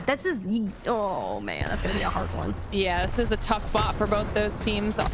Gonna depend on what type of a heal situation they have, but you mentioned them earlier. We're now checking in with Pot, who are in a bit of a back and forth with Bandits. Are able to see that Wrecking Ball come through. See if it's not able to. Oh, we do get a knock. This time, Pot is looking strong, and they're trying to see if they can move in and clean up this fight. Nah, they said not today, Bandits. Not today. You did it to us in match number 2, and I'm taking kinda with me this time. Reminder, guys, this team got 15 kills in match number 1. They know how to fight, and they're damn good at it, so let them do it. Elsewhere, you can see Henchman trying to make a move because he ran into another squad, and that's unfortunate because there goes the Valkyrie, and goodbye, Bandits. Your match 2 winners are out of here. That momentum is gonna be stifled, baby. We'll see you on E-District. And that was a tough pinch for Bandits. Havoc Legends being on the other side of that wall and clearing out Henchman, like you said. Now checking in with Gamin Gladiators back on board. They've managed to hold their position with these fences and survive so far. Able to do a little bit of poke damage as well. But this is like a nice corner. You don't really want to push through this many fences, but everyone is set up similarly. So this is going to be interesting to see how they want to handle. For now, let's jump into a listen in and see the thoughts that are going through their head. Push high. Because if we play here, we will die. You don't look to pick them, okay? If you can. Let me give you the shit, or let them queue into you and into you, and then I have angles as well. Okay. Okay, I can always like drop down here and then it's perfect. Yeah, that's full focus on. Oh, no, yeah, come here, no! Come here! Cracked! 1! They have new castle. I'm spraying their Q. They don't have castle Q. I don't know if they have GB. Watson dead, no? Watson dead. I swear Watson dead. And it's ring. Cannot. No, I'm hitting. Oh yeah, impossible. Flying? Yeah, it's fine. They took that spot, the corner spot, I think. They took. This team will push us. Okay, okay. They have Valk though, no? Won't they Valko? I don't know. Or just keep holding. They cancelled their Valko, or it got cancelled by a breach charge, I think. Yeah, got cancelled by a breach charge. They have Tinge you. They have Tint. They're pushing us, they're pushing us. Yeah, give you ult at you. And they break it all down. They try to determine who has what legends are there, and here comes the rotation that was inevitable, right? Timing at 15 seconds, they start to lay tracks on where they can push. Phoenix over there, the Newcastle wall, the slam down with G-Dolphin, and Pot elsewhere gets full sent. We knew that everything was going to break apart with 17 squads trying to survive. We're about to see a receipt in the kill feed as Infinite is the first to fall. Heavener falls shortly after. Pot able to stabilize though and set themselves up yet again for some more success. They do see a couple opponents across the way. Flesh only not able to clean those up, but are able to give themselves a little bit of cover and some safety. This was a massive save on behalf of Pot, able to give themselves a great spot in the next circle as well. Oh my gosh, Havoc Legends. Zipline Mafia has fallen, and we're just trying to find our way back to the teammates. We have to go north, and the Gibby bubble is going to show that a team is seriously at their backs. But knowing we're just on the south side and Orgless Hungary is ahead of us, how are we going to get to them? Because it's not just Orgless and Hungary, there's a mythic bin. And the chance of Matafe's team having that, and who knows what kind of loot came from it, they walled it off, thankfully, to kind of isolate and see what's going to happen. But not only that, do you see a rogue member of Gamin Gladiators still trying to just kind of choose the time being, right? If one of those members takes too much damage, you know it's all over for them. Nice little 2-1 split that GG's working with as we check back in with 3 men, now down to 2, maybe 1.5 as they're taking a lot of damage here, trying to back off and see if they can keep themselves alive. Meanwhile, ECLIPSE down in the kill feed, another team eliminated, 12 squads left as 3 men are granted grace one more time and are able to survive. What is happening? I don't know. Sometimes when 3 men work together, I guess sometimes great things can happen. We'll see if that keeps working for them because they are surrounded by a ton of teams. When you kind of look at it through the free cam side of things, you have the Horde, DSK, Awakened ahead of them. You have Made in Heaven out towards their south side. And this just goes to show you what the Horde has been dealing with. Kazakh, Hardeki, 9 Impulse, fenced there on the low side, trying to navigate towards DSK if they can. Well, DSK were not able to survive that. They go out. 3 men do take damage, but survive yet again, but it might not last for long. They are finally getting dropped on. You've got the Horde right next to them, Awakened above, trying to do some damage from on high, and as everyone is forced in by the ring, I mean, this is where it's going to get tough. That bubble will be helpful for Made in Heaven to do some damage on the outside, but Tyler instantly is punished. I mean, we have 10 squads left in this circle. Of course, Made in Heaven was going to swing in the moment they saw 3 men move. And sure, you're getting punished for it. You have Awakened that was holding the roof, Awakened that is gone, and now Gamin Gladiators rotates around and puts pressure on the Horde and puts pressure on Made in Heaven. How is anyone surviving in this era right now? Tyler FPS is a glass cannon. Oh, that PK was putting in work. SJP2 is eliminated. Tyler has very minimal health, but at least full shields to work with here as he survives inside of the bubble, trying to see if there's any sort of last KP he can get there. He can't. He's unable to close that out. Made in Heaven does go down. The Horde is somehow still alive near 3 men in that corner. That has been messy on the north side of the circle. That's what I'm saying. How is anyone still surviving up there? Because if you freeze frame that, there were bullets from all different areas and you're still bringing a member back of 3 men? Okay, this is another team that I was talking about. Gamin Gladiators has been staring at that whole kerfuffle over here. And sure, Hardeki finds a big nade, so does Kazakh, and they're surviving. The Horde is surviving. 3 men finally are eliminated as the Horde move up, give themselves a little bit of cover behind this wall, and are now looking towards Gamin Gladiators, who have been kind of floating in this northeastern quadrant of the circle, surviving by just being annoying to everyone around them without forcing a full-on engagement. So this is an opportunity for them to continue doing that damage. Triple take in the hands of Blast, and instant instantly gets the knock he's looking for. That cross is not going well for the Horde.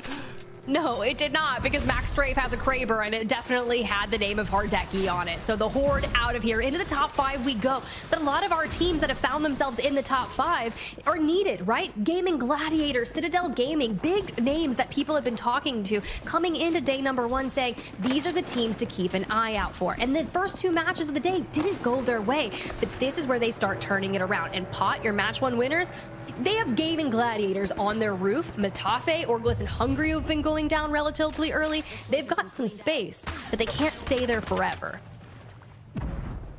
We'll have to see what this Clxver is able to do, like you said, in the hands of Max Strafe. Should at least give them some space. No one's going to want to be peeking them.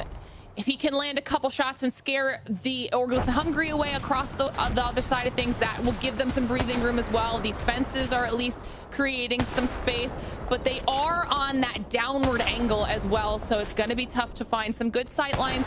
As you can see that those shots are coming through, seeing if maybe sneak something through a wall over there. It's not connecting yet, but it's just a matter of time.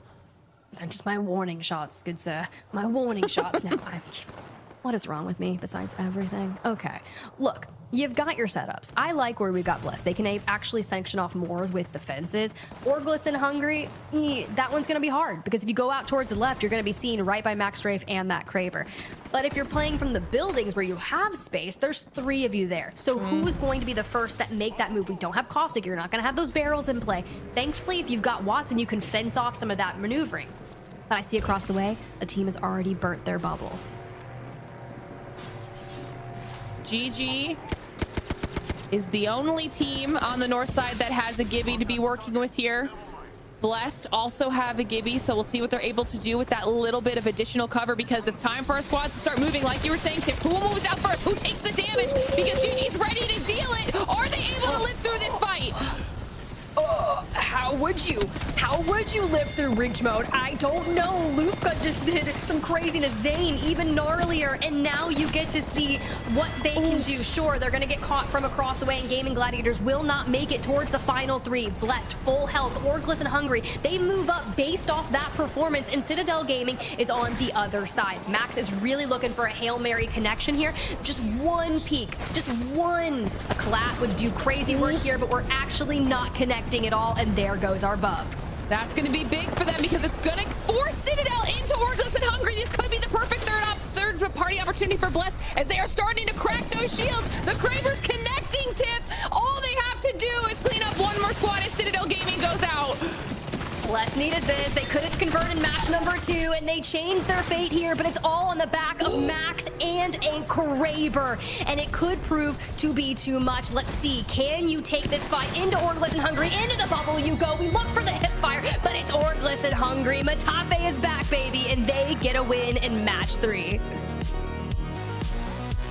The team we thought could potentially be the most likely to lose because of how bad their position was comparatively to what we had going on prior to those final circle moments, is able to save the bubble because they had they were the last Gibby bubble available, and they just survived that push by Citadel. I mean, that was really, really good on behalf of OAH.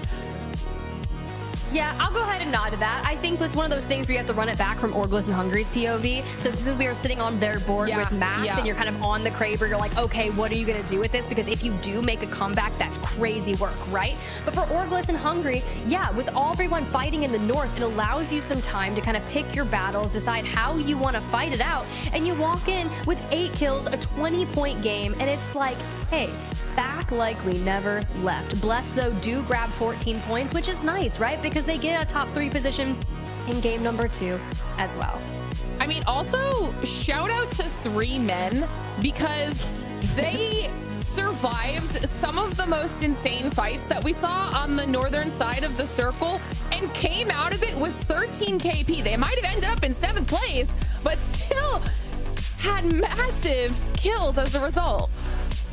Yeah, I'm like looking at it, right? They got an 18th in match 1, 14th in match 2, but they got 13 kills in match number 3, and it all kicked off with that first fight in checkpoint. You're grabbing the UAV kill. Like, that was the start of something great, right? It really did. They fell in 9. Oh, wait, this is the series results. I got scared for a second.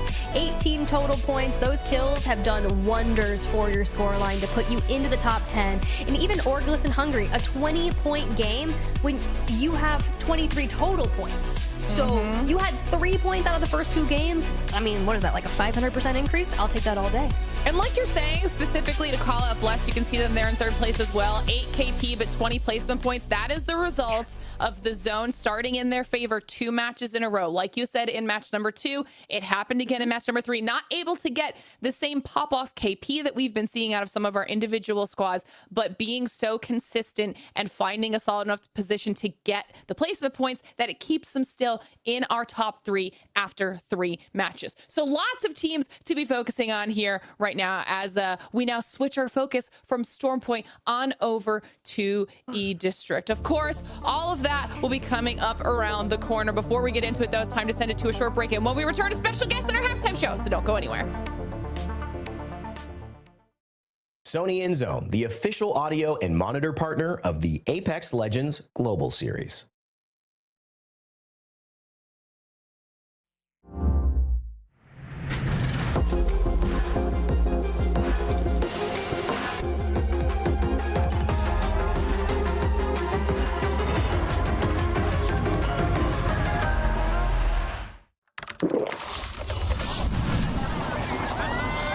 Red Bull gives you wings.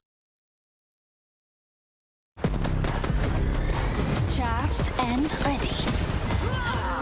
Quit farting about, would you?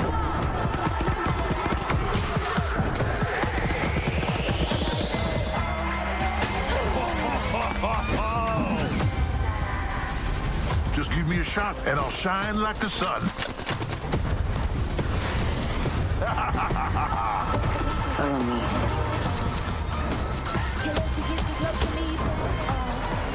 Can't catch what you can't see. Enemy drone here. My light shines bright. Hey, let's have fun, friend. Beauty is pain. This is gonna be fun, brother.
All right, everybody, welcome back to the Apex Legends Global Series Day 1, Split 1, Year 6 for EMEA. It's me, Glitter, Spoogot, Spider, Tiff, Jamerson, hanging out here for our halftime show. It's time for us to bring in our special guest as well, the Comp Apex content legend himself, our nominated Analyst of the Year, Analyst Jayhawk. Welcome. Thanks for hanging out. Thanks for having me, guys. I'm not going to lie. I don't think I've ever been more excited for a year of ALGS. The Multiview experience so far has been awesome. We know all the LAN locations ahead of time. We're going to be heading back to Japan once again for champs. Like, I'm so pumped for this year, and it's already started off so great. Oh, it has. It has. Well, we've brought you here to Yap, so I hope you're prepared to do so. We're 3 matches in so far on our series. Stormpoint done and dusted. What do you want to talk about today? What did you see so far that you really want to, mention? The team that I've got my eyes on coming into this split is going to be Gaming Gladiators, but so far in this series, they haven't really had a pop-off performance. We've seen some of these other teams like Orgless in Hungary who were just able to take that big win. Shout out to Matafe being able to make his return to ALGS, known for dominating this region for years, so no surprise to see him doing this well early on. Some other teams like Citadel Gaming doing pretty good as well, but like I said, the team that I have got my eyes on, GG. In that last game, they ended up getting 4th place, and I wasn't surprised whatsoever. The POI that they're playing out of Mill, one of the best on Stormpoint, but the thing that interests me about this squad is the addition of Zane. Obviously, in this region, Effect leaving Alliance has completely shifted a lot of the rosters. I mean, we're even seeing Jamerson saying that he thinks Alliance might not be the top dogs based on this roster change, and it caused a bit of a domino effect. With Aku leaving GG, that saw them bring in Zane, and I think in terms of a replacement, Zane is probably the best option you could possibly get. This guy has long been lauded as one of the top mechanical controller players in the region for years at this point, and it feels like he's a veteran of the game, and at the same time, he's only 21 years old. He's not old in terms of the ALGS player base by any means, and so I just feel like his mix with this squad of Blast and Lufka is so interesting, because we know that this GG roster last year didn't have the greatest of performances, but if you go back to year 4, they had a stretch where they went 10th at the Split 1 playoffs, 4th at EWC, followed by 2nd in Mannheim, and so we've seen this team can reach the ultimate heights, and so now I'm starting to wonder, how does Zane fit into the mix? Can he help them bounce back after a bit of a disappointing year last year? And also, last year we saw Lufka step into the IGL role for the first time. So now, with a year under his belt of doing that, I think this GG roster could be really impressive coming into the season. Okay. I don't necessarily disagree. We've seen them just, like you were mentioning, have these moments where they have put themselves at the top of the region. They are capable of doing it. It's just we haven't seen it recently. So that should be interesting to see if they're able to kind of bring that back in this, I don't know, this meta, this new year of comp Apex. Like, I want to give Jamerson an opportunity to touch on what that he got called out for as well, because those roster changes do change a lot. No, I mean, when you speak about the meta, that's the thing. They're not playing towards it, right? We are seeing some Newcastle pickups from them, but they're not fully leaning into a composition that we know that they can run. With the Gibraltar, with the Caustic, with the Newcastle, if you run those big boys in any kind of iteration, I feel like that's where they can succeed. But now we've got this really weird shakeup where Alter's still available, and so now all these drafts are so weird for them. I feel like they're still adjusting to day number 1, but I think given time, this roster can succeed. Okay. All right. Well, we're taking a look at our POI draft. Obviously, we said we're heading into E District. Thoughts here, Jayhawk, on any of these draft selections? I was super surprised, actually. If you look at the draft numbers in terms of the picks, every single pick on E-District here went in the 2nd round. I do think that shows that E-District is probably a lot more of a balanced map where teams are more comfortable being able to take whatever is left over. And I think also the Gibraltar buffs have played into Stormpoint being much more important. If you want to be rotating with those Tridents, utilizing his bubble to clear space, especially with such an open map, I think that's maybe another reason why Stormpoint was picked so highly. But at least here, I mean, you got to think all the teams that maybe didn't get a good Stormpoint pick, they're looking for a bounce back because they got the pick of the litter when it came to E-District. I love that. I love that. Well, honestly, it looks like we're getting into the matches here. I'm gonna leave, but Jayhawk, I'm gonna leave you with these two. I think you should stay and hang out while we continue to dive into match number 4. You want to stay with us? Ooh, I mean, I'm down. Please do. Nah, get in here. Hear me out, Jayhawk. we've seen in scrims a completely different legend ban order, right? And we have legends that are available to us on E-District here on the Pro Match Day. You think that's going to make a big difference for E-District?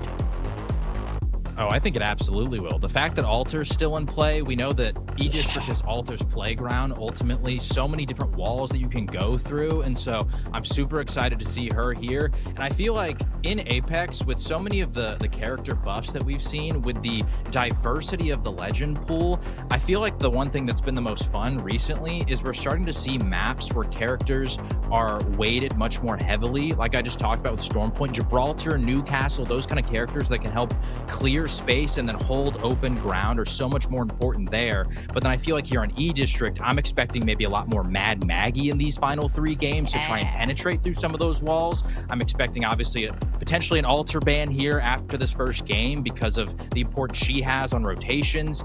And then once she goes, I mean, we're probably going to see a lot of Wraith as well. So I think this is going to be a lot more aggressive than we saw potentially on Stormpoint. You think we'll see some Seers too? Because typically, based off the previous scrims, like Seer comes in, usually gets banned around game 5. I just honestly, I'm with you. When we brought you in, you were like, I just love year 6. Like, year 6 is good. Also, I think you're our host now. You actually joined us. You're on the left. So lead us to where you would want to be. This is your show now, baby. We're just here. So the thing with E-District is I feel like in terms of the draft order, right? Like I said, the teams that were able to pick at the bottom of Stormpoint are getting the come around here. And the POIs that I'm looking at, we've got Havoc Legends over at City Hall. Everyone knows City Hall, a very common end zone. They took that 21st. So that was the first E-District pick off the board. And I'm sure that they're very aware of all the end zones that we've been seeing up there. We've also got ECLIPSE. Shout out to Kashera's team. They're right next door over at Boardwalk at 26th. Once again, another very highly prioritized pick. But once again, the team that I talked about earlier, Gamin Gladiators, I would be remiss to mention that over in the bottom right at Humbert Labs, that's where they're going to be playing. And the reason that I want to point them out is that we have the Horde down at Old Town right next door. Those two POIs so close together, you could very easily see them potentially fight in the early game. Now, I don't expect it to happen because I do think there's a bit of mutual respect there between those two. You think? But you have to point it out just for the possibility because we know the Horde is a very chaotic team. They are. They're so aggressive. And it's not like they have a ton of points on the day, right? It's 27. It's into the top 5 for the Horde. But Gamin Gladiators is just in that 10th place slot. They're at 17 points. And that's a 10-point differential for what, like 6 slots? So we're really going into an open game here in our last 3 maps. So I think if I'm the Horde, I look for any points I can get. Yeah, importantly, I mean, with the Watson ban there in game number 3, that does leave a lot of aggressive compositions. You were talking about, of course, Jayhawk, seeing the Mad Maggie come out. So Mad Maggie with the Seer, that's a very strong, aggressive composition that you can run. Having so much information and area denial with both the tacticals coming up from both of those legends, you can really dominate a team fight out of it. We'll see if some of the bunker compositions, because we still have Gibraltar along with a Newcastle available to try and, you know, try and survive a lot of that aggression. But now, again, that Mad Maggie, I think we have seen a pretty big pivot on for game number 4, game number 5 when it comes to EMEA. So I kind of expect that to get picked up as well. Yeah, and with that being the case, like you said, with the Seer Maggie combo, information followed by aggression, I'm starting to look towards some of these teams that have the firepower to back it up. Like I talked about Gamin Gladiators adding Zane, but Citadel Gaming, a team that we saw at Champs, was dominating in the group stage, weren't able to keep it up in the bracket stage, but Pro League may be a little more similar to those group stage lobbies, so do they try to fire up the aggression? We mentioned the Horde being another one of those chaotic teams, and so I feel like there's a couple squads here in this lobby, 3 men. I mean, they had 13 KP in the last game and only 3 placement points, and they're getting Heights, one of the best POIs on this map. Do they try to frag out as well? They should. How did you feel about Pot? I mean, especially after that game 1 performance coming in here to E-District. Where are they starting at? Let me look. They've got Canal Plaza. Okay, like that's North Central. It's not like god awful. Canal Plaza definitely not ideal, but you bring them up because, once again, another very aggressive team. I could easily see them maneuvering their way early into Energy Bank, where Awakened has a lot of loot that they're going to be trying to do. Energy Bank being so big, your players have to split up so much early in order to get some of that loot. So if Pot wanted to be chaotic, maybe sneak through one of those tunnels, get a little altar play set up, and you could grab somebody early. So yeah, I think Pot is a great shout here because they could absolutely, go crazy on this map. I think it would be so great to see that here in Split 1. And honestly, while we've got you here, Jayhawk, and we're like working on getting everyone back in the lobby, I would love to get your thoughts on the patch notes, because this definitely shook up a lot of things and forced people to make changes. And then I called it disgusting, that hemlock. It truly is. So give me the lowdown. Okay, well, first off, on Olympus, I have to say, moving Elysium, I love this change, okay, because it was near Summers University, which is already arguably the best POI on that map. And so you combined Elysium in terms of that loot, like it was utterly broken. So I think that going over towards Clinic at the top of the map is a much better position for it, going to help those teams out in that sort of area a lot more. But the legend buffs, I love. I always love seeing Gibraltar back into the meta, but I feel like this is going to be a Gibraltar that we've never experienced before, because that electric bubble, you can't just sit there and peek in and out on an enemy team's bubble anymore with these shotguns. And so I'm super interested to see how each of our regions adjust, because especially over in the APAC regions, whenever Gibraltar was meta, they loved running these shotguns, but I just don't think that's going to be the case anymore with that bubble perk. Did you stay up and watch APAC North? Sorry, I just wanted to say, teams really need a killer instinct when you have to deal with that Thunderdome, right? Right now, the big problem I see that is a lot of teams are kind of relearning how to play Gibraltar along with the Newcastle. I mean, even simple fundamental things about layering your tacticals to make sure you get the ultimate value off it, especially with that reduced cooldown. Teams are relearning that, and so now you're kind of learning how to team fight around Gibraltar once again, and so that's going to be a huge point of contention, and I think a learning curve for a lot of our squads. Yeah, absolutely. I mean, just the electric bubble also claims so much more space, because previously that bubble, other teams could just easily walk inside of it. And so it was sort of temporary, but now you can use it to hold so much more than you ever could before. And we saw, for example, in that last game, Orgless and Hungary use that to perfection. Just being able to be that last bubble is so much more important than it ever was in the past. But at the same time, that kind of transition where the characters like that get banned, like we were talking about with the Newcastle Gibby, I'm interested to see how many teams can play both play styles. Can you play the bunker down, and then when those characters are gone and out of the meta, can you switch to the aggression? Or which teams are going to be able to thrive in one or the other? Because we know that some teams, they don't like it when Newcastle's in the lobby. They don't like it when all these characters prevent them from being able to be aggro, but the best teams in the world are able to do both. I love the way you say that. You got to be flexible, you got to be adaptable, and you've got to be great. Now, Citadel Gaming was one of the teams that you kind of wanted to talk about, and I would love to start off our E-District journey with them and kind of their initial gambit, right? They're all the way up on the northwestern side of things, and I told Jamerson earlier I was cursed. A lot of our circles tend to go in the same vicinity, and I've cast so many northwestern games on E-District. But if we kick things off with Citadel, give me the lowdown. What do you think we're going to see from this squad here, specifically on E-District? I think Citadel are going to be back with a vengeance. Like I alluded to earlier, at Champs, they were viewed as a team that had the possibility to even win the entire event. They were viewed as one of the favorites, especially out of the EMEA region behind Alliance. And they started off so strong in that group stage that it felt like if they can make it in that finals lobby, this is a team that could steal the whole thing. And then in the bracket stage, they just completely collapsed. And so I think that forces you to go back to the drawing board. And I think building up so much confidence like they had throughout the year, it's probably really tough to go to the biggest event, to show up in Japan and to fall flat on a single day of Apex like that, and to have it completely ruin what you felt like you were building towards.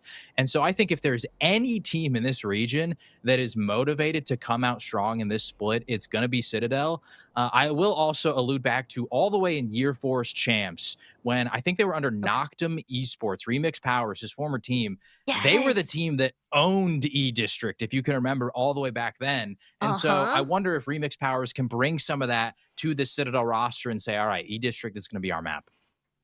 He's like, this is my home. I know exactly where we need to go. And as we get that initial circle, see, Jamerson, I told you, we tend to go to the north when I jump on a cast. And for Pot that we were talking about having kind of that north center drop, look, they're going to be able to go wherever they want. Yeah, you need to move fast. At this point, you can see that Three men, Heaven or Icon, Blessed are all already making their way there, but UAV have taken position deep within Electrodam, of course, keeping the ring to their bag, and Heaven or Icon. Oh my goodness. We'll see if they can try and reset here, but three men are getting aggressive. Babylon's needs to get picked up, so they'll slow things down just a bit for this one. And it looks like Heaven or Icon are getting sandwiched right now. They'll be the first team to go down. That's unfortunate, but I will say Jayhawk over here, he was highlighting three men grabbing 13 KP in last game, and look, they're already starting off with more.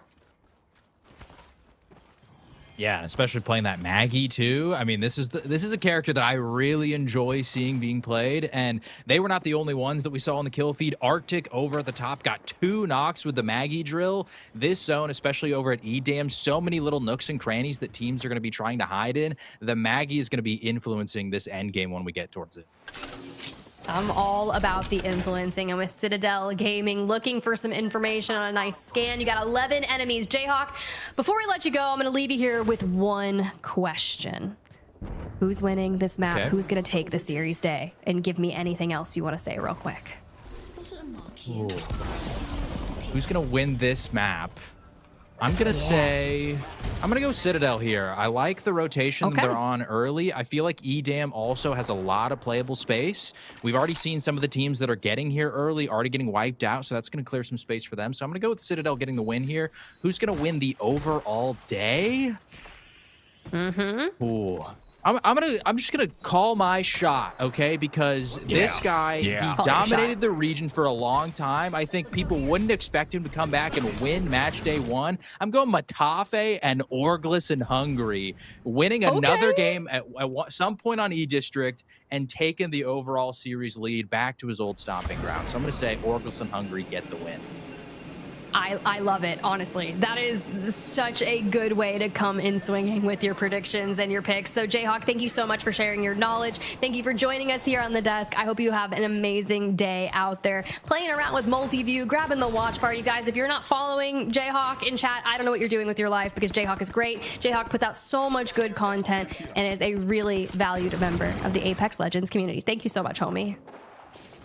Appreciate y'all for having me. Yeah, I want to agree with him, because I do like what Orgless and Hungary have been doing in scrims, right? They have been leaning into the Gibraltar composition. They understand that they have some weaknesses, right? They still need time to build up as this roster. And so playing the Gibraltar Newcastle can be great for them. Unfortunately, they're doing it in a lobby that still has altars, that still has actually a lot of Mad Maggie picks. So they're playing into a lot of counters right now. This is going to be one of the most difficult second halves for them. They are currently sitting in 5th place with 23. So maybe if they can at least weather the next 2 maps and then come back big in game number 6, it could work out for them. Well, they need to channel some of that vexed energy and get crazy here. I love that immediately, as soon as I say bye to Jayhawk, you're like, I am going to go ahead and disagree. This is when why. He can't talk back. Yes, no, that's so sick. Honestly, it's great. We got Zipline Mafia hitting a quick rotation. We saw that circle carve up towards the north. We haven't checked into where it's going with a Ring 3 scan, and that's okay, because we don't have that information yet. For teams that are still working on their way in, like Bandits, right? Very far on the out western side of things. You've got to kind of keep scouting. Are there teams also rotating? If you're pinging enemies, that means that there's a team nearby you. And you know what, Jamerson? You and I both know that it's Mamma Mia. Yeah, Bandits, they've got that aggressive composition, right? They do have the Mad Maggie. Unfortunately, I think they just slightly mistimed and didn't see Mamma Mia's passing by, so they're not going to be able to take that fight. They do have a couple scans to work with here, Ring Console along with the Survey Beacon, but it's Infinite currently fighting here. Awaken looking to gatekeep them, but Infinite don't have to commit to this fight. They're not really looking for that. They want to try and swerve past with this comp that they're running. They've got the Newcastle. They want to try and get into the deep pocket of the zone and set up base with that Newcastle wall. So unfortunately, they won't find their opening there quite yet. But they've got time. They'll be able to back away. They've got Ring Console. They got Survey Beacon. And then they'll have a better game plan on how to get into this next zone. Ooh, and as we see that pull, okay, so Citadel Gaming kind of already started on the northern side. They hit a balloon, they rotate over, they grab as far north as possible. Pot was already up there. They established early, same with Havoc Legends. But as that pull comes in further east, I'm actually loving what I'm seeing out of the Horde as they rotate straight into Infinite. Oh, wait. The Horde do back away, though. Infinite had the high ground, and we know how this plays out, right? You don't want to be spotted out first on the low ground, especially when you've got aggressive compositions that can come in for the third party at any time. So Horde will be able to back away. They've got scans over at Galleria that they can try to go for, or they've got a scan actually just to the south of them. So they'll be able to back away. Gamin Gladiators, now, they are in Galleria. And they've got multiple teams actually coming their way. It's DSK on the other side of this wall. Zipline Mafia coming in from the southeast side. They've got the new castle to hunker down if they need to. But again, we have to keep talking about this. Alter, still alive. Game number 4 on E District. So there's so many opportunities to be able to just nope out of a fight if you need to. No, because like think about what this end game is going to be. We have 18 squads remaining. SJP2 and Heavener as the only 2 teams that are currently out of our lobby. If you've got the Catalyst, Alter, Newcastle, you are so aggro yet defensive here. Think about all the reinforcements that we're going to get out of the Catalyst if you have to break down in a building late on. Now, here's where things are going to get messy, is if you pull towards an endgame circle that is rather open with not a lot of buildings in E District. So then you're kind of using your Newcastle wall and trying to make something happen. It's all going to come down to what those ultimates are going to be available towards that endgame. Another thing to note as well, coming into E District, right? We got rid of Watson, and E District has a lot of hard lights that you have to kind of consider at some points. Doesn't look like it'll come into as much effect for this zone in particular, but that was one thing that Watson would have helped out immensely in being able to reinforce those hard lights. But that also means that teams need to make sure that they've got their hemlocks ready. They've got their breach charges off of cooldown if they need to make an advance, if they need to push a building. I love how it's so many different cooldowns across not only like your abilities, it's your weapons, it's literally everything. We are just leveling up the playing field here, and now the Horde trying to get crazy. Across the way, you see Babylon's fall really low, but what this does, it allows 9 Impulse to reposition. Now, we talked about all the different legends coming in here, but the Horde keep things different. Hardeki on the Rampart with the Mad Maggie on Kazakh, and you push people onto the low ground. 9 Imps can maneuver around thanks to the jetpack. Infinite getting third partied right now as they're fighting up against, I believe that's Blessed on the low. 9 Impulse will be able to just back away. Valkyrie and recently received some buffs as well, and she has been incredibly strong. Right now though, Infinite are able to take stock and set up underneath Blessed, and so they will be able to survive for the time being. And I think they are safe in the zone. Yeah, they are safe in this zone and the next one as well. Yeah, but we are so rounded, and to have the influx of abilities coming the way that you have to keep fending off, this is where you're going to have to make some of those maneuvers thanks to keeping Alter in play. 3 men elsewhere has fallen due to the hands of Blessed. Riot drills galore, and 9 Impulse still on the top, keeping things in check, but for Mamma Mia, they've run into the Bandits. And there we go, looking to connect on the Seer attack and get that information. Re-shield up. Get back into the fight. It's going to take us 6 seconds to be fully healthy, and Light is maneuvering. They're able to stabilize for the time being. You can see they survive inside one of the buildings. Ozan backs away off of this. Now, looks like everyone has settled down. This is where it gets crazy because we do have the Mad Maggies, right? So many teams just want to go and press that go button. They've got the Maggie Ball, they've got the Riot Drills to deal with these relatively small buildings, right? So it's easy to deny a lot of space with just a few tacticals here. That's one of the biggest nopes out of a fight that you were talking about, right? You're like, I'm out. We immediately disengage. We're out of here. You do still have some teams that are looking to make their way into it. UAV getting you Chaco back in. PRYANIK, that was inside the top 3 after our first 2 matches, have actually fallen outskirts to the top 5 now. But it's all about getting back into the mix. You've got a Clxver, and you have a clear path of the way that you want to approach it. When we pull up the ring here, Jamerson, Awaken's really doing a good job of holding down that eastern side. You've sandwiched in Infinite. We've been seeing kind of those engagements prior. But what I'm keeping my eyes on are the Bandits, Mamma Mia, Zipline, Mafia, and Havoc legends on the west. Yeah, that is going to be a big scramble, but there are multiple avenues to get into this zone. We'll see if DSK maybe posture up to try and gatekeep them. They have a survey beacon that they could try and prioritize and to try to control for the next zone, but they are getting pressured. PRYANIK are there for now. PRYANIK's gotten a knock onto one. That's G Dolphin going down, so DSK may be falling. I think they were trying to go for a respawn as Bandits now might lose out on kinda here, and that'd be very unfortunate, but it looks like the res will come through for Henchmen. Yeah, but you got 95% of their points on the series day coming from that match number 2 victory with 29 points. So only 5 other points throughout the rest of the games. So falling here is not going to be what you need elsewhere. We've lost DSK, we lost ECLIPSE, we're losing teams, and staying alive and grabbing KP is what you need, but time is of the essence. You're on the other side. There goes Ekio as your first knock onto this engagement towards Mamma Mia. Still being conservative about it, though. Yeah, Mamma Mia, like we said, they had multiple avenues and rotating out of this one, but ending up losing out on one. Alter still being alive means that they are not safe whatsoever in any single wall, and will back away for the time being for Zipline and Mafia. It looked like they made an attempt to go for the third party up against PRYANIK before DSK ended up going down. Mamma Mia still as a duo here, as Zipline Mafia haven't been able to spot out a threat quite yet, but it's just a matter of time. Ooh, Preston's over there on pot with a Clxver. Thanks to that kill feed giving us the information. That means they are holding the northwestern side of things, staring at Citadel with a Clxver in hand. So keep in mind for endgame, guys, in case we see something crazy. Elsewhere, we turn right into that fight. He's got 10 bullets, and he's going off an Arc Star, and they want a full send. We were talking about Citadel Gaming having a resurgence over onto E District, and he's trying to get away, and does. Yeah, unfortunately for Citadel Gaming, they had, another aggressive composition just behind them, rotating out from the northwest side of the zone. So they always had a threat that they had to worry about.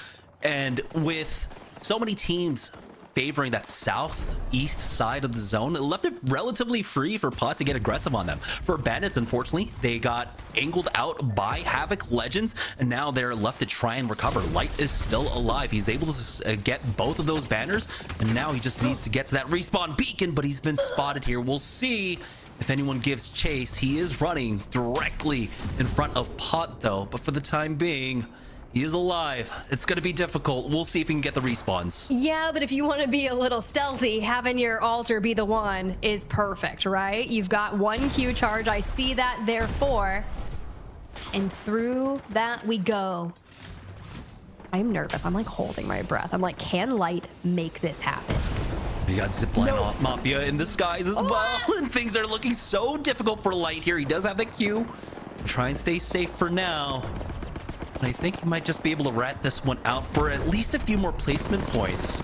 Maybe get his hands onto a mobile respawn beacon. Zipline Mafia, though, up in a fight up against PRYANIK. I think they've got a sandwich right now. Blessed right on top of them. They're able to secure that thirst onto Black Venom. Dude, everyone's on top of him. Bandits is sandwiched between Pot, Mamma Mia, Mafia. I can't even say Mamma Mia. They're just like meshing it together. But Zipline is going to make the best of this as Mamma Mia does fall out of here. And thanks to having not only that, but the Valkyrie to be able to get right back up on towards the high ground. Yeah, the pressure onto Havoc Legends is keeping Bandits alive for now. We'll see if he can survive 2 more teams to secure at least 1 more placement point for the squad, but it's so difficult as we have a few Seers in the lobby. They can get spotted out. PRYANIK, I think one of them. Oh there God, it is. Light Still alive. Hanging in there. Oh He's my literally goodness. the epitome of the meme that I'm fine and you're just surrounded by fire. We do have an ult. We've got a Q charge back up. This is fine, guys. It's fine. He's got 2 Qs. He's got 2 Qs. QQ. Okay. Let's see what you do. Let's see what you do, because you're right. Havoc Legends and Zipline Mafia staring at each other. You looked at the back of Zipline Mafia, you got Blessed and PRYANIK. Elsewhere, the other teams are in the circle and they're playing for the end and the win.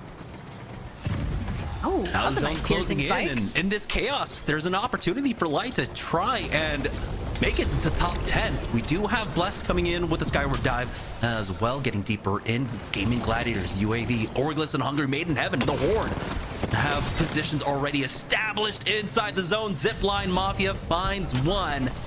We'll see if they can get a little bit more here. Mad Maggie Ball thrown out just to clear things out as Infinite end up getting eliminated. And so Bandits, one team closer, and I think they will secure it. Havoc Legends have been cleared out, and that's going to be a top 10 for Bandits. Blessed have fallen. PRYANIK has moved in and they face their next challenge. Orgless and Hungry, and well, hello, taking to the skies. We are so dang low. Gamin Gladiators, thanks to the Newcastle wall, have been able to stay safe for the time being as UAV has fallen. And this is why E District has been my favorite map on ALGS right now, because these end games have proven so difficult, but so entertaining. Light still staying alive, and he's got the mobile respawn beacon down. Let's go. Oh my goodness. Bandits not just making a top 10, they might get all 3 players up. Pot gets eliminated there with the last kill from the Clxver, and there it is. Light gets them back in.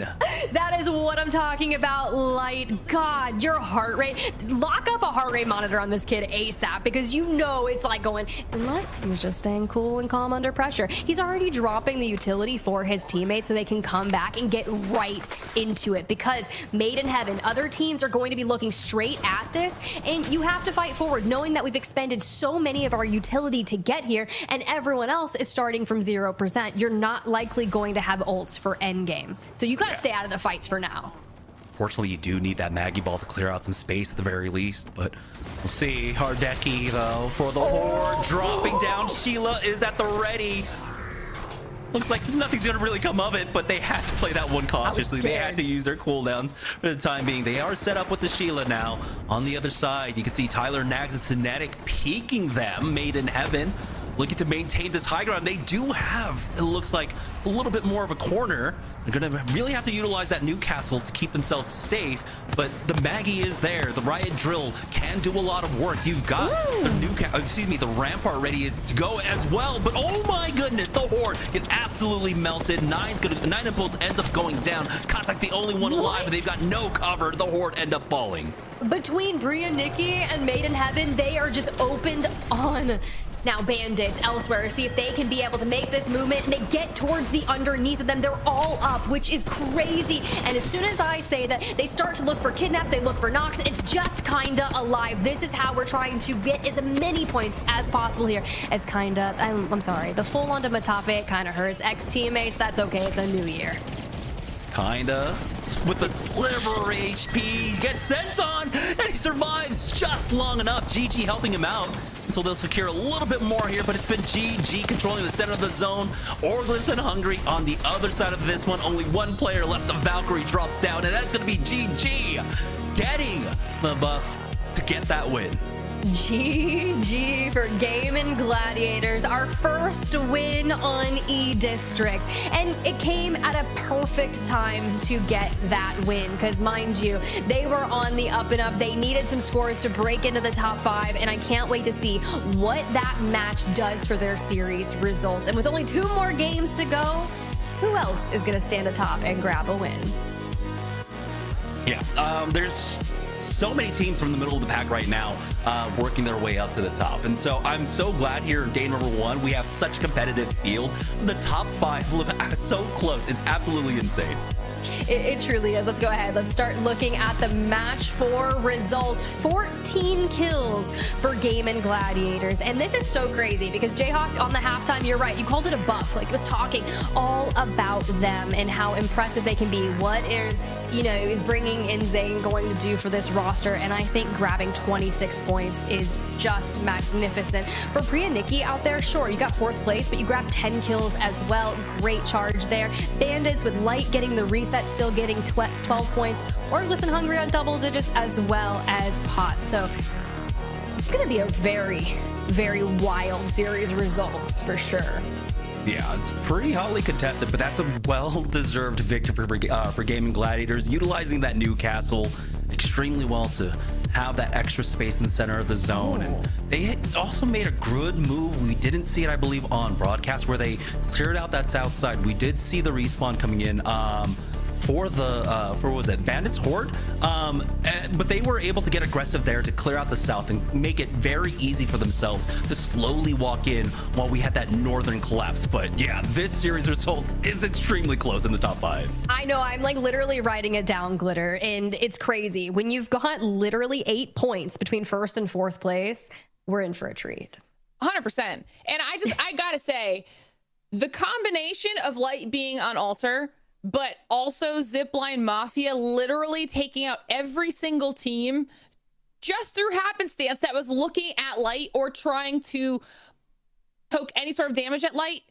Zipline Mafia kept Light alive and then allowed Light to get that full reset. Like that was insane. That was a very, very fun match. But like you guys had mentioned already, shout out to Jayhawk with the GG call out coming in, gives them a little bit of good luck to head into E District, and they absolutely smash game number 4. So I mean, I'm loving the variety we're getting out of EMEA right now, and we're also seeing how the strengths of the region are truly kind of dispersed across so many of our teams right now. So I think we're going to be in for a really, really fun split. But if we are talking about regions, you guys mentioned it a couple times. Jamerson hasn't slept.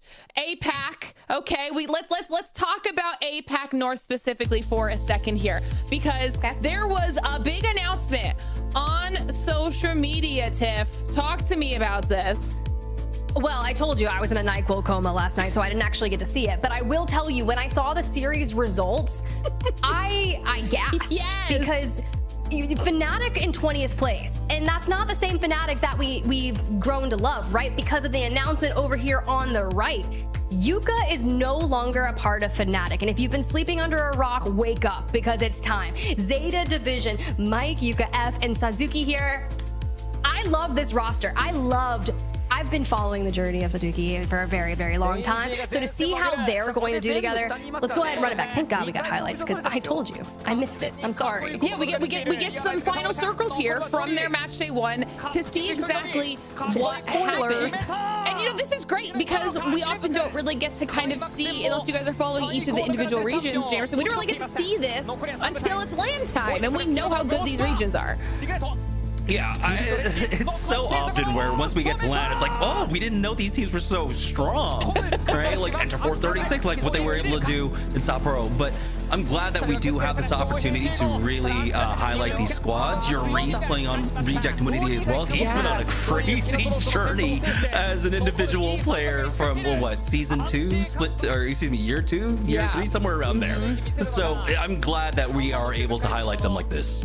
Honestly, same. I know Dizzy, he's one of the casters for APAC North, actually is still kind of grinding and doing an EMEA watch party right now. So it's a lot of our other regions that are currently being more aware, leading into a LAN, following those pro leagues, so they know exactly what they're going to get into when everyone faces off, when those region walls are no longer kind of keeping everyone separate. Reignite grabbed, what, back-to-back wins, the game number 1 with 12 kills. You move on over, Black Sheep's a 17 kill win in game number 4, and we keep moving forward. And this is where, although I don't believe Enter Force 36 actually netted themselves a win until game number 6, they were so strong throughout the consistent series. And we talk about that all the time, about how at the end of the day, it really boils down to consistency, that if you make it to Sunday, it just mattered. The one win you need is the one where you've already hit match point. And so if it's at the end of the series, hey, it still works. Enter Force at the end of it all, 4 points above Reignite, first place overall for that match day 1 in APAC North. And just like an important reminder that we have such insane talent globally across the board, which is why our LANs, especially at this point, have gotten so unpredictable when it comes to trying to preemptively determine who is going to be the winner. But just a little bit of an update for everybody at home there in case you guys missed that APAC region. So huge shout out to APAC North and all of the amazing stuff that's going on over there as well.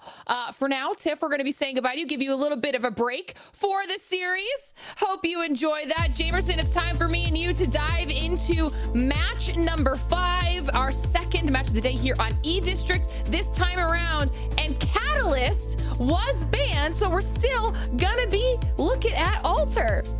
Yeah, it's absolutely absurd to see Alter still alive here by match number 5.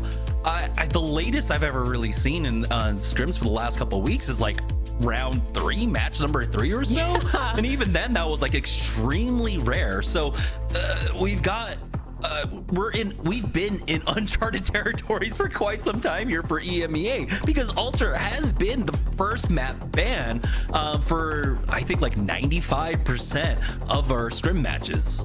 And this is why we talk about the patch notes. This is why we love, you know, a new split, a new season, because it brings some changes to what we thought, what we already knew was a set thing, whether that's with legend bans or even weapon metas. I mean, right now it's between being able to reinforce the windows, that's changing what we're seeing picks wise out of our teams. And right now the fact that alls are still an option just means that we're going to be getting more versatility when it comes to functioning here in E-District, and maybe we'll get a good kidnap or two. Yeah, I mean, that's the most important part, I think, when it comes to E-District. Well, not the most important part, but a very important part when it comes to having Alter still alive in the series. We're not seeing as many kidnaps right now, but that is always a threat that you have to worry about. With Mad Maggie still in play, that means no walls, no floors, no building is safe. And I love that. I love that for us. I love that for the viewers. I want this chaos, Jamerson. Give me something crazy here, match number 5. Yeah, we're seeing pretty diverse picks in terms of legends so far from what I am currently seeing. A lot of Seers, a lot of Maggies. Alter might be finally hitting the ban hammer in just a moment. It's hard to tell. I'm trying to do my best to count, but I think over 50% of the lobby with it right now. Yeah. It's about time. I'm not surprised by that at all, but made it, like you said, much farther into the series than I think anybody would have initially guessed, just based off of recent statistics. As we jump on board with the winners of our last match, Gamin Gladiators, and we'll get to see how this next circle is going to be working in their favor. Aggressive shift from last time. We're going to the northwest.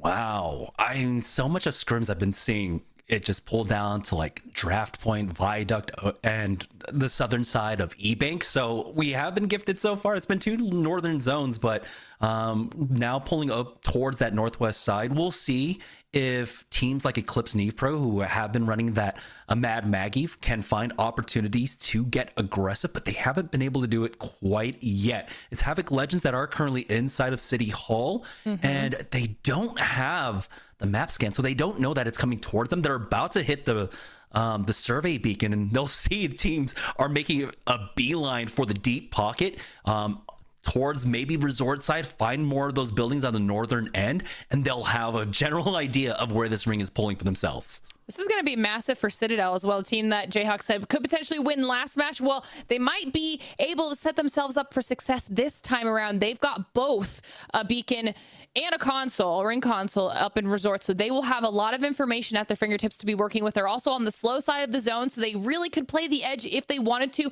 without having to worry too much about the teams that are going to be at their backs. They're opting to rotate in and head a little bit more central right now. This is potentially something they can work with, though, in their favor to go for that win. Yeah, Heaven or Icon, another squad that's been fast on the rotate, have made their way on in. For SJP2, they're taking a quick pit stop over here at Energy Bank. They are trailing behind DSK, so there's an opportunity to try and catch them out, but SJP2 have multiple ways to get in. Of course, they are rocking that Valkyrie. That has been a rotational legend that has been very popular here in EMEA, particularly when we get into like match number 4, match number 5. She has been seeing some bans here throughout scrims. I do love that we just have so much legend viability across the board right now, so that we can see which legends our teams are most comfortable with, where their strengths are, and if they can really pick a legend that manages to be a choice throughout all 6 matches, that's actually a big win for them, not having to worry about changing off of any of their favored legends. As we are checking out what Citadel Gaming has done, they have moved in just a little bit and do have a team in their crosshairs. We got to see the breach charge come through out of that Hemi Jamerson, and that is just a painful thing.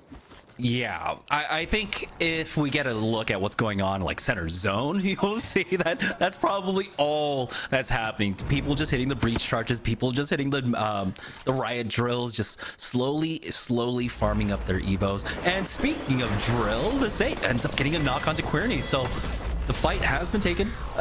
We'll see if they can capitalize on that. It looks like they will at least secure the thirst, but the rest of the team has backed away, so UAV won't be able to find much yet. But they've charged forward for the time being. It looks like another squad ahead of them.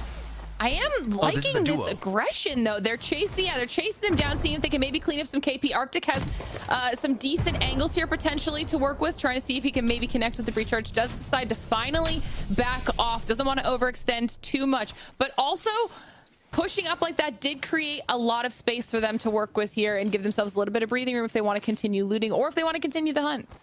Yeah, importantly, though, they'll be able to control both of these scans, right? They've got the survey beacon, they've got the ring console as well. Not too many teams are coming in from the eastern side. So for UAV, as much as they want to get aggressive, it's so much more important for them to be able to secure a ring 3 scan for themselves. So I like that they, tempered their expectations, didn't get overly aggressive, just maintained the win, got the kill points for themselves, and then of course those scans. But oh my goodness, Strafey somehow surviving there. You can see why it's so difficult sometimes to play here on E District when you've got so much being thrown your way. Riot drills, Syracuse, so much to worry about. And also the alter queues, you can get kidnapped at any point. And then the breach charge is just rendering the walls useless. I mean, it's tough to be out in the open space right now. Newcastle's trying to help. I mean, this is a tough situation right now for Blessed as they're trying to hold on with whatever scrap of cover they can, but they also don't really have a safe escape route. Citadel decides to back off just a little bit. It might give the breathing room that Blessed need. You can see Max Strafe kind of going off on an off angle, but they're starting to get knocked, and this is not going to work for them, I don't think. Yeah, Potter able to angle him out as well, getting one knock. And now it's all up to Strafey, but he will ultimately fall. Blessed, just absolutely hammered in the center of the zone. And that's what I'm talking about. Once you get to the center of the zone here, you gotta make sure you have a relatively large building to play off of. But instead, they only had this narrow corridor, and it was so easy for teams just to spam them with abilities, with the GL, with just so much. Pain. Yeah. Like, this is where you want the Watson, but we have a really big focus on controller legends. And so she got that ban pretty early on, earlier than she normally would, getting banned out in game number 3 because somehow Alter is still alive from all of this. But yeah, without that Watson, it's so difficult to play outside of a building here on E District. We're checking in with a pretty injured Horde right now, as they are getting a reset while they were also chasing down, I believe, a solo from SJP2, trying to see if they can maybe pick up a little bit of spare KP. They aren't able. The goodbye missile sword. Yeah, that was rough. From Kyle. I was like, wait, hold See on. ya, nerds. I can't believe he was actually able to hit that midair. Just like, that was impressive. Valkyrie throws up the deuces as well, right? Yeah, she does. When she, when she goes on her jetpack. He does have at least one banner and has some space throughout Energy Bank to try and get the back on in. So there's a world where SJP2 have a full 3 for this one. We'll see. Infinite, I believe, was to the north of E-Bank earlier on. We were talking about that fight. Yeah, it was Infinite who actually were able to bully SJP2 away from this one. So he might remember that they were in that position and rotate out. For DSK, they need to find a way to get their third back in. I think they do have room for movement to the western side, as GG now are taking a fight. It's going to be a full committal, as did see a quick drop down. The Alter coming up. Light is going to charge forward, but he ends up getting down first. Blast has set up on the high ground, drops down. Now might be down to a 1v1, kind of falling here. It is now a 1v1 up against Henchman, but he's got the HP advantage. Purple Evo up against the blue, can take time to heal up as well. On the other side, the res might be coming through. Ooh, I love this because Henchman also was able to stick the res down below, so trading those reses, timing just barely works. Able to fortify the doorway just a little bit as well. Instantly go back for some return damage, and Henchman barely escapes the sliver of health as Blast tries to hunt him down, misses the jump, and might not be able to clean that up just yet, as there's still action going on inside the building as well. GG down to a 2 as Blasts is punished a little bit, but this is just an insane back and forth between them and Zipline. They still have the Newcastle, so they can tap the reset here. Zipline Mafia not fully committing on to it. Ooh. Our first finisher of this split, at least on cam. I don't know if we've had one off cam, but that's a nice one for Zipline Mafia. Unfortunately, that's Blast and going down, so GG need to back away to try and find a way to get him back into this game. So they'll back away for now for Gamin Gladiators. They are running into, looks like SJP2 down there, the last surviving member of that squad. So everyone's scrambling to just reset. I think Bandits potentially is down there by the crafter as well. As I say that, you've got Henchman looking the way of Gaming Gladiators. People are just trying to see if they can reset. You had mentioned DSK could potentially get back up to a 3. They did, as Gaming Gladiators are now hunting down Henchman to see if they can not only pick up some KP, but give themselves an opportunity to be back up to a trio as well. Yeah, this is the struggle tour because it's Bandits, it's SJP2, and Gaming Gladiators all trying to reset and get their spawns in. But it was SJP2 that ultimately got the respawns for their squad, so they are back up as a full 3 for Gaming Gladiators, though. They are not afforded that same option. They are currently split up as well. Lufka behind does have the Newcastle wall to get further in and provide himself a little bit of cover. As SJP2, they're a little bit more focused on getting re-kitted throughout all of this instead, hitting up that crafter before they rotate in.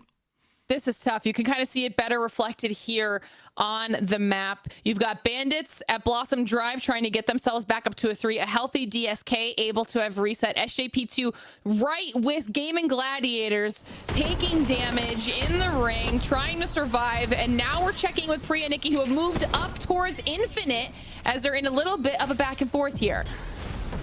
They got the recall out here, but I don't know if it's going to be enough time to reset the Wrecking Ball. Oh, huge ball coming in from Mad Maggie there that ended up hitting the strike. PRYANIK, with that clean team fight win, are able to dissuade this third-party attempt and just reset. Oh, that was rough. The displacement, the damage, there's just no safe space. Huge for PRYANIK as they move in and continue their tear. Do lose one. Elonzi is down. Can the duo get him back up and maybe survive here to continue this push? Yeah. Yorseer typically not the frontliner here, but you can see now they lose out on one more. The res is here for Jans. Never mind, he has to pull off, and now he's going to try his best to survive. We're still at 17 squads, by the way, so he needs to survive 2 more teams just to hit some placement points. But Gaming Gladiators, off of their reset, will not allow that to happen, and that's desperately needed loot for Gaming Gladiators.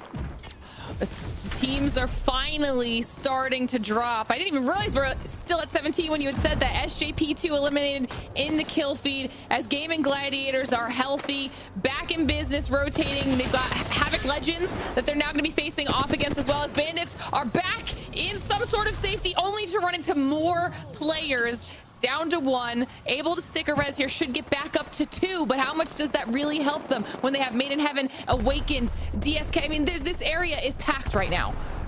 Bandits have a lot of wall to play off of at the very least, and the ring just finished closing, so they'll have time. Unfortunately for them, losing out on kinda means that's a lot of information that they're not going to be able to utilize, and there's our first kidnap we've seen.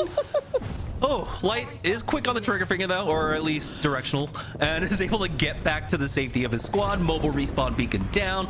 That'll get kind of back on in, but that does, of course, indicate to the teams around them that they are a little bit vulnerable Made in Heaven are looking for it, but it's only one player there trying to find that angle onto Bandits, but they'll be safe to do so. Zipline Mafia are able to back away and get XQs up as well. By the way, that's where the ring is ending, where everything is happening for Bandits right now. It's Made in Heaven, the only one in the center of that final zone. As I say that, the Horde have been able to evac back on in, and they drop right on top of them. Oh, that is rough. Horde ends up getting punished for it. No way! Bandits survive only to turn around and get third-partied by someone else trying to take the opportunity. Is it Made in Heaven? You have DSK pushing in as well. Bandits down to 2 henchmen, barely alive with just a sliver of health, and Cinetic actually getting bullied away. Bandits giving themselves a second to breathe here, but is it enough to keep them alive?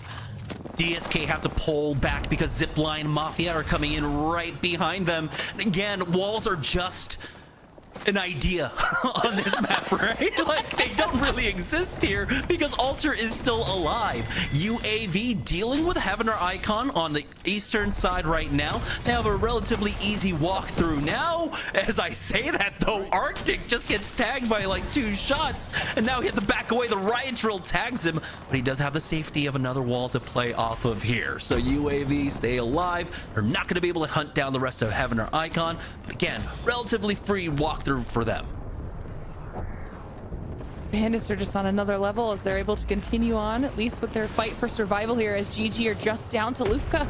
A solo here taking a lot of damage from the back as he tries to move into safety, but there is a squad right above him. You've got Mamma Mia, UAV in the area, and he's trying to be as quiet as possible. Does get eliminated. It doesn't work. Orgless and Hungry go out shortly after. For Bandits, they were never able to get light back in. Henchman backs away for now. The zone just finished closing, so they'll have some time. Made in Heaven have a lot of threats around them, so they can't full commit onto this one. But Cinetic's going to try once again. He has been the ever-living threat on the other side of this one. It looks like Made in Heaven will finally send some backup here, but kinda now. We'll lose out on that knockdown shield. Won't have that additional cover. We'll throw out another tack. It's just a matter of time, though, as Nags and Cinetic will go ahead and push forward as the duo to finish him off. He's inside the death boxes, actually giving him a little bit of extra cover, but no, he will ultimately fall. Bandits, nice try there. Unfortunately, there was just too much pressure for way too long. UAV does follow them, eliminated in the kill feed shortly after, and Zipline Mafia finally in a bit of a back and forth, this time with Mamma Mia. They do lose one. Try to see if they can back off and maybe give themselves an opportunity to reset here. As you can see, they've taken a lot of damage and they're trying to create a little bit of space. That could be the decision that does keep them alive and allow them a reset, because Mamma Mia decides to back off and potentially go fight with DSK now. But you've got ECLIPSE looking the way of Zipline Mafia, and they are in the end eliminated. They saw the mobile respawn beacon coming down, and so they will charge forward for these kills. It's pretty free for them. G Dolphin on the ground here. They're going to chase after the final kill as Pot are able to get the respawn on to Prestis, so they'll be back up as a full 3 for this one. ECLIPSE NEEVEPRO playing off bridge right now. Nice little angle there for Kings, but not able to secure a kill quite yet. But it's full control over the center of the zone for them. They've got some rampart walls to play off of as well, luckily set down from other squads. ECLIPSE have been doing a good job of utilizing some minimal cover here for themselves and keeping themselves alive in the street here. They have Pot on one side of them, Made in Heaven on the other, and Mamma Mia down there in the water behind the tree, just trying to fend off any of these off angles the other squads are trying to take. Is this an opportunity for them to sneak in and try to stay alive? Pot also down there on the low ground. So they're under everyone. Respawns, by the way, Glitter. This is like the 30th respawn we've gotten in this match. I didn't think they were gonna get it. Yeah, well, Cinetic's getting right back on in, so it's gonna be full 3-man squads for this final end zone. It's 4 squads remaining here. ECLIPSE NEEVEPRO, they're controlling the middle of the bridge. They've got Pot underneath them. Unfortunately for ECLIPSE NEEVEPRO, they don't have a rampart of their own, so they don't control the walls that are up here. So at any point, if you're playing behind a wall, that can easily go away as we hit the limits. So they've got to be careful about what cover they take, but they've got the high ground. Ooh, Black Venom and Mask both fall here. We'll see if Mamma Mia can recover, but I don't think Pot are going to allow them to do that. Mamma Mia go down. We're down to our final 3 squads. Made in Heaven looking to get aggressive on this bridge right now. They're pushing. They've got a knock, and they're going to charge forward with the Q. They find the angle. Cinetic gets the knock, and now these two teams collide. Pot are looking for their opportunity to come in for the third party. Made in Heaven lose out on one, and Pot pull the trigger, get up top with that altar to finish them off. All they needed, all Made in Heaven needed was a few more seconds quicker in that fight. Pot was waiting on the low ground, and at the very beginning of the push, I actually felt like that might have been the right call for Made in Heaven to do up there on the high ground. They started off strong, and they were able to start doing a lot of damage to Eclipse, but Pot was able to get up there too quick. They were able to take advantage of that, and honestly, shout out to Pot for being able to close that one out. Now 2 wins on the day. This is setting themselves up really well, at least for this first match day success-wise, Jammers. This is huge.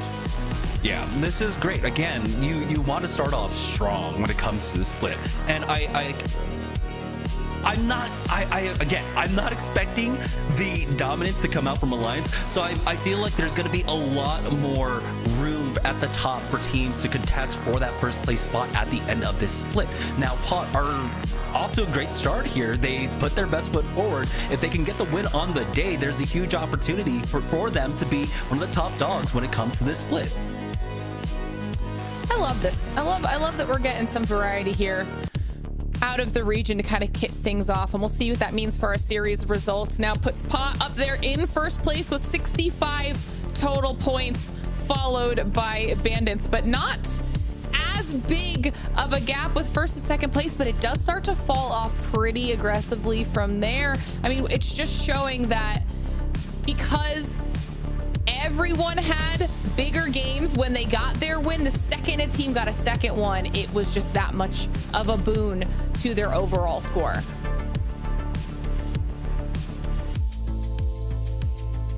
But of course, if you guys are wanting to get in on all of the action that we have here, season 28 Aftershock, okay? Drop into Wildcard and use the new Vortex Shield to block incoming fire and blast enemies with a devastating EMP attack. Power up with new wild cards that amp up your shield's offensive and defensive abilities. Check out the event, check out the new season, check out all of the updates that we talked about in the patch notes, because honestly, the game feels insane right now, Jamerson. It feels real good.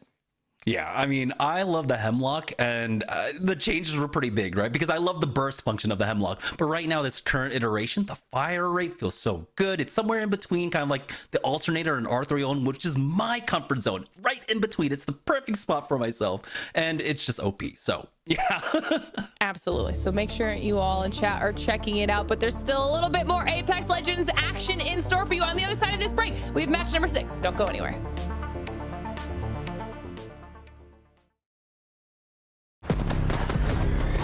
Charged and ready. Quit farting about, would you?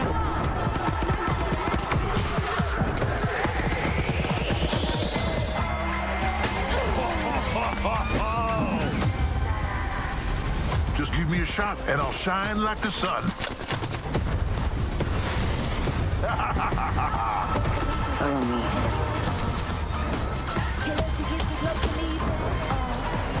Can't catch what you can't see. Enemy drone here. My light shines bright.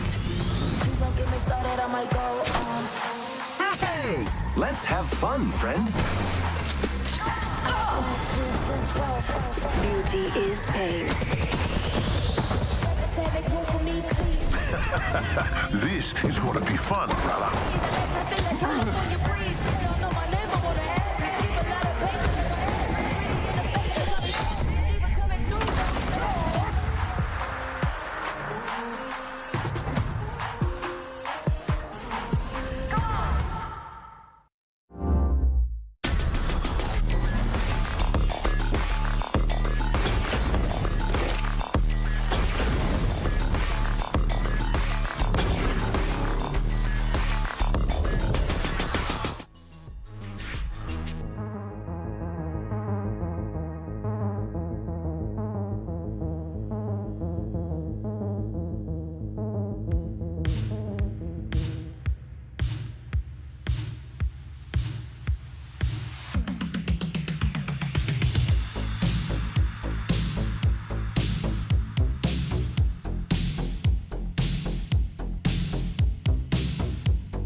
alive. I'm back. You guys, you let me out of the basement to come cast. For some reason, I thought Glitter was still here, but she's not. That's okay, because Bandits are. Now, Jamerson, you guys cast that last match, and Bandits have been looking really good. However, I don't believe they're their series leader right now. No, they are not. With the second victory from Pot, that's gonna, you know, hinder some things, but they are well within reach, right? I think it's a 13-point discrepancy between Pot and Bandits right now, and with the firepower that's on this squad, you know they can do it. We do have Ultra out of the field, so that makes the team fighting just a little bit easier. You have less angles to worry about, so Bandits have an opportunity if they want to, you know, play a bit more aggressive with I believe the Maggie, they can do so. Ooh, okay. Well, let's go ahead. Let's look at the series results. They're so close. But Pot, thankfully, after they had 2 wins. Now, here's what's really cool, because they have 65 total points throughout the series results, and 49 of them, if my math's correct, came from 2 different games, right? So that just goes to show you getting those wins, getting that extra 12 placement points can really bolster your score. Now, I want to see Bandits maybe grab their second win, right? Because the majority of their points did come in a 29-point game in match number 2. And for the rest of the lobby who's still potentially looking for that first initial win, it could do wonders for the scoreline. I'm talking like the Horde, right? The Horde could easily grab one, but for the time being, you're all staring down at Pot, Jamerson.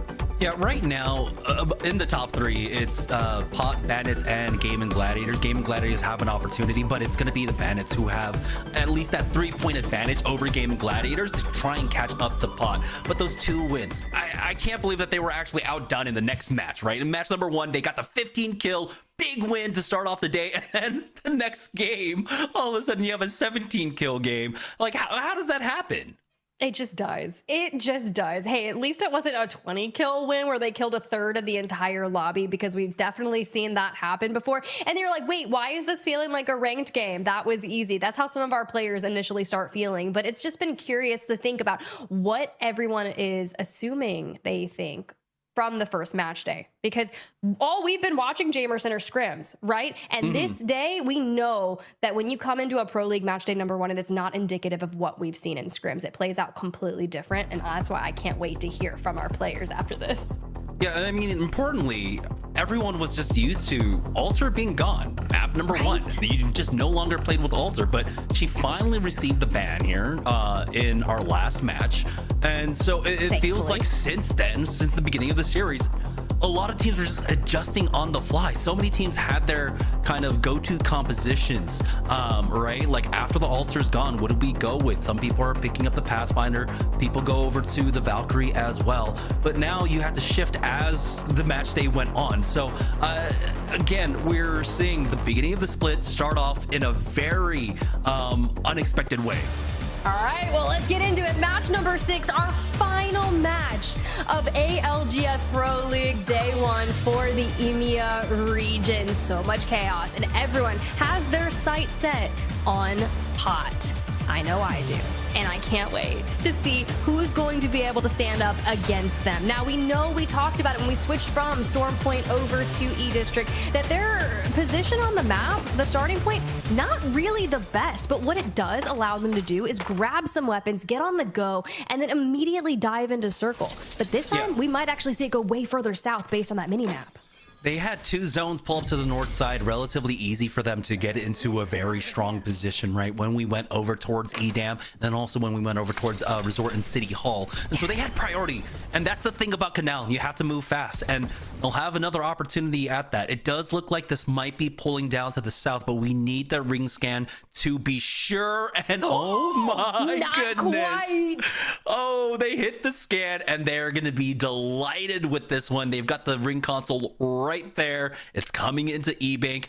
Now it's probably going to be a south side E-Bank pull down, down towards like DSK, but Pot will still be able to move fast. You can see the evac tower immediately coming down, and Pot are going to try and get deep into the south part of E-Bank.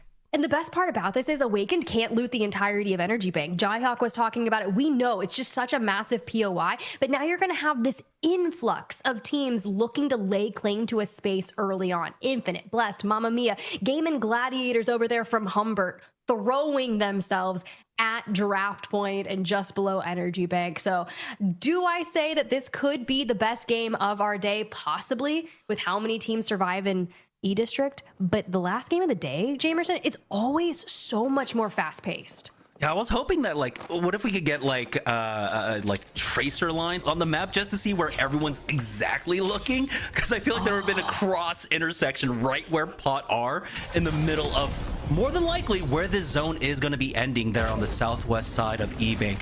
But again, when it comes to match day, teams do end up playing very conservatively up until our final match of the day. Game number 6 is typically where we see teams going for broke because they know that some of them need a huge performance. They need a big pop-off 15-kill win here. And so we're still looking for the teams that are trying to find that kind of aggression. Yeah, I was like gonna go look at our series really quick. There was so far 10 points. No, I lied, 13. Math is hard. Guys, stay in school. But 13 points separating between Pot and Bandits. So if you're Bandits, you're Gaming Gladiators, you're really praying that Pot has a bad rotation, that they get taken out early, because it's going to take, you know, 2 to 3 team fights and some good points in placement to get ahead of them. Yeah, but unfortunately for the rest of the lobby, Pot were fast on that. As soon as they got that scan, getting into the center of the zone, setting up with the rampart walls as well. Now without Alter, you don't have that same dimension. You have a lot more walls that you can play off of. Even though Maggies are in the field, the fact that you're center of zone, you're expecting a lot of teams to be fighting over at the choke points instead. So you have a lot more time to survive in the center of the zone, to try and control the battlefield around you. For Zipline, Mafia, they have been no strangers to these early game fights. They've got DSK on the other side of this one. Also overlooking them, I believe the Horde are in the area. I think they might have just spotted them. Do you hear the gun in the background? I'm not even gonna try to like channel my inner Vicky and recreate that sound. Like, it's wild out there. It's so satisfying. It's so satisfying. Again, the silencer built into the Hemlock, it sounds really good. The rate of fire sounds really good. The designers have done a great job in making the gun feel great.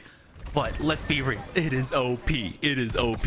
Okay, but did you read the patch notes where it specifically talks about the silencer? And it's like, we've been wanting to add a silenced weapon for so long into Apex. And I'm just like, you little devs out there cooking up some craziness for our players. Like, I love it. I do. Yeah, and it took them what? Remember what? I was gonna say, like, when the boat check got introduced, right? You didn't know where you were getting shot from, but the boat check was like kind of rare initially, right? It was. But now you have people running around triple Hemlock. You're getting silenced by across the map by everyone, by like 5 teams at the same time. Gaming Gladiators, though, trying to survive this. They do have multiple walls down to play behind as Phoenix tries to get aggressive there, but Lufka will shut him down. There's K-Switty across the way, deleted. Lufka falls, Zane just hanging in there. And the fact that you've got the mobile shield, you have bisecting Newcastle walls, and you've got rampart amped covers in there. I've never seen a fortress like this one, and for the fact they tried to breach it is wild. That's exactly what this is as well, right? This is an absolute fortress. You got multiple layers of protection. Once the tactical goes down as well, you add a 3rd layer there. Really, the biggest thing you can do is hope that a mag drill connects, but GG, weather the storm, they survive, and they'll force them back. K-Swinny looks like he might live for now because they can't look down to finish him off. Never mind. Zane drops down to try and finish him. Yeah, but they got Phoenix up regardless. So what, Case, when he's down and out, they can go craft that banner. I love it. Phoenix is like, I've got life alert spamming. Please help me get up. I've fallen. And now down to a duo, but they're down but not out. Okay, staying alive here in game number 6 as we move on to check out PRYANIK. This squad inside the top 3 at one point, falling out of it slightly, but that's okay because they're not far behind Gaming Gladiators. Oh no, Bandits will go down, and that leaves the path to victory for Pot wide open. They had a 13-point lead before this. Now that's ballooned to 16 points. Oh my gosh. Well, honestly, this is going to be able to be one of those sitting and waiting moments, because if Bandits were in second place, like you said there, Gamin Gladiators just a couple points behind them, PRYANIK just behind them. They have so much to lose based off those initial points, and it kind of pads Pot even more since they're still up in it. Yeah, currently it's a 15-point lead with the kill points that GG were able to pick up. So they're slightly cutting into it, but they need a little bit more here. Oh. 3 men. Oh. What? I don't know. I didn't know. 3 men out here having some confidence and just punching out a Newcastle wall. We're up. We're in it. We're getting crazy. We lose Heavener in the meantime. And there's an exhibit down with Babylon's on the front lines looking over towards Nags. They're able to wait it out, though. If they want to get aggressive, they can. That's a huge, huge cooldown. Actually force out early on, but looks like they won't be able to get overly aggressive here. Awakened still trying to get their third back on in, as DSK might be on the hunt for that. But you can see the next pull going down over a little bit more towards the southwest side of Energy Bank. So Pot are still in the middle of the zone, but you can see that it's Mamma Mia, UAV, Blessed that are playing out the big buildings there on Energy Bank that are more towards that center. So they have better reactions if we get a weird pull and it starts maybe going towards more of the center of E-Bank. Now, we could see a weird pull. Wouldn't be the first time today that we've had one, but PRYANIK in the mix. Now, everything is riding on this. Do they want to bounce back into the top 3? The fight will show that. Elsewhere, we throw in the Maggie ball, and you see the boop come through onto Citadel. Is this going to be enough for you to break through the fortress that they're looking to kind of complete over there? Because you're not really getting any openings. Instead, Citadel Gaming's picking up ground on you. Unfortunately for them, running that Bangalore, this is going to help out with that creeping barrage, and so they won't be able to utilize it here to clear a path forward. It was just not the right place to take that fight for DSK. They are jumping on top of 9 Impulse. They've already gotten that knock. They're looking for a little bit more. The Horde are split up right now. DSK moving forward as a full 3. Oh, Ash sighting, by the way. Hello, that's actually unique for, it makes sense for E-District, right? It gives you a lot of the movement. It's fun now that Ash is out of here, but DSK, they're cooking and now they're on the hunt still. And the only thing this does though is if you get too like close-minded on the pursuit of taking out one specific player, which we've already seen 9 imps go down. There's the knock onto Hardeki. Can the Horde survive this? Yeah, I feel like DSK probably hit the survey beacon just before taking this fight, so they know they have a lot of space to play off of here. So they'll secure that thirst at the very least. So they know that a large portion of the south side of the map is actually relatively free for them. They've got multiple chokes to play off of, and the Horde end up getting the respawn onto 9 Impulse. I know, but because Hardeki wasn't fooled fast enough, he probably went for the banner or like maybe crafted or already had it. It's hard to say because we didn't get Kazak's POV there, but now down to a duo. So time to see how this moves. For DSK though, we immediately reposition ourselves down on the south side of the circle. We do still have to go further north, deeper towards Energy Bank. Oh, hello. Are we back? Are we Maggie balling again? What doesn't work the first time, you try again, I guess? But again, this fight just doesn't work for them. They've got the Bangalore. They're not going to be able to get value off of that Rolling Thunder because so much of the fight has a roof over them. And so it's not really going to quite work out for them, but they'll back away for the time being. They've got options. They don't have to commit to this side. But, I mean, I guess if you got the time, you've got the cooldowns. Oh, no, K-Swinny dropping low. It's Denze and SJP2 now pushing forward. And they'll find the second one, Missy going down. It's all up to Phoenix now, once again, who gets a long-range knock onto Querney. But it's still a 2v1, and they've got all the angles to work with. There's a knock, though. Phoenix keeping things alive. Denze only with the triple take. Misses the last shot. And oh, my God, SJP2 will end up falling here. Phoenix, can they get the recovery? No, GG are here. Let's listen in with them as they look to finish off Phoenix. Look around, look around. He ran here somewhere. Just look around, Blast. Look We're around. gonna get full stacked on loot. Valko's back to our fucking spot. Yes. Get the mythic. No, nice, you're getting it. I know what it is. Nice. Okay, I just don't want that though. Who wants a Kraber then? Fuck it, I'll take it, bro. You should hide it. You should hide it. You should hide it. No, I'll just take it, bro. Why would we not play it? Triple hemlocks. Alright. I'm not kidding, and we need the Valkyries. Okay. You have it, right? Yeah, I have Valkyrie. Alright. Okay, shall we just go? Valkyries. We need the Valkyries. We need It's the gonna be a Valkyries. solo. It's Someone is gonna be on a our solo. spot. Someone is on our spot. Fly deep. That's a solo. You could do that spot where we played before. No, it's fucking shit. Maggie game. Information. They've got the mythic bin. They're looking pretty good. I can't say the same for the west side of the circle, Jamerson. We know how chaotic it was with PRYANIK kind of holding out Citadel Gaming, trying to force them up a different way. Will they find their path into the circle? It's tough to say. Elsewhere, Gaming Gladiators are setting up shop here thanks to the Newcastle walls and doubling down with the Rampart amped covers. Yeah, the zone's closing in right now, and they're going to realize that the ring ends up pulling away from the spot that they ended up had to emergency evac onto. But at the very least, they've got the Valkyrie. They can go for that evac once again to get deeper in. They just need to buy time, and that's what that composition does. With the Rampart, with the Newcastle, they've got plenty of defensive ability to buy time for themselves. Now the teams are starting to make their way on in. I believe the Horde was able to evac deep within to the zone. Havoc Legends making the push. It's G-Dolphin on the other side of this one, but Havoc Legends will be able to get that knock and finish him off. Down to 15 teams, and we're still putting up numbers here for Havoc. This is that western side that I was talking about. DSK had pushed in. PRYANIK that had really pushed out Citadel Gaming elsewhere and forced to go different ways. So tabs on where they are elsewhere. You can see Gamin Gladiators, the fortress they had built, is now just down to Lufka.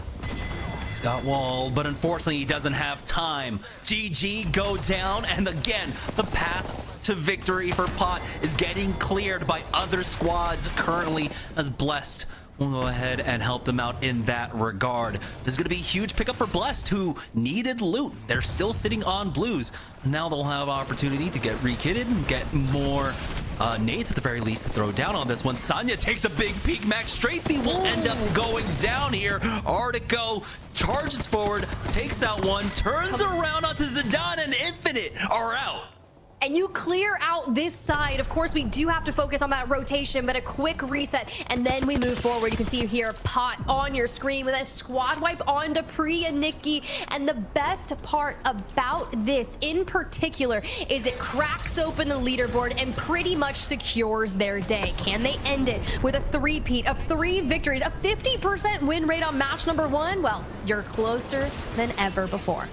I think they have like a 21-point lead over the next highest in the lobby. So this is largely looking like a win for Pop, but they still need to close it out. And of course, getting a 3-peat, getting 3 wins on a match day would be huge for Pot to make a statement here on day number 1.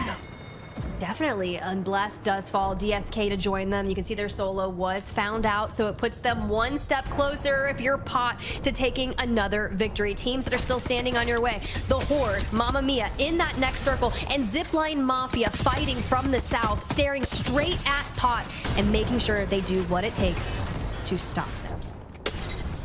Zipline Mafia got a lot of cover to actually work with here as Potter getting pushed 2 down. It's only Prestis up, and now their run will be ended here. They'll have to watch on, but they have a fairly comfortable lead over the rest of the lobby. 30 points above Made in Heaven, who I believe are the next closest, and they're just got knocked out. That's what I'm saying. Down to the final 6. The frenzy of the game, number 6, is here with Sam just left standing here on Havoc Legends. You take the sky, you get information, and you just try to preserve as many placement points as humanly possible in this last game of the day. Where do we go? You're highlighting Mamma Mia. You see the Horde. Where is safe? Not a lot of places, but you lay low for now.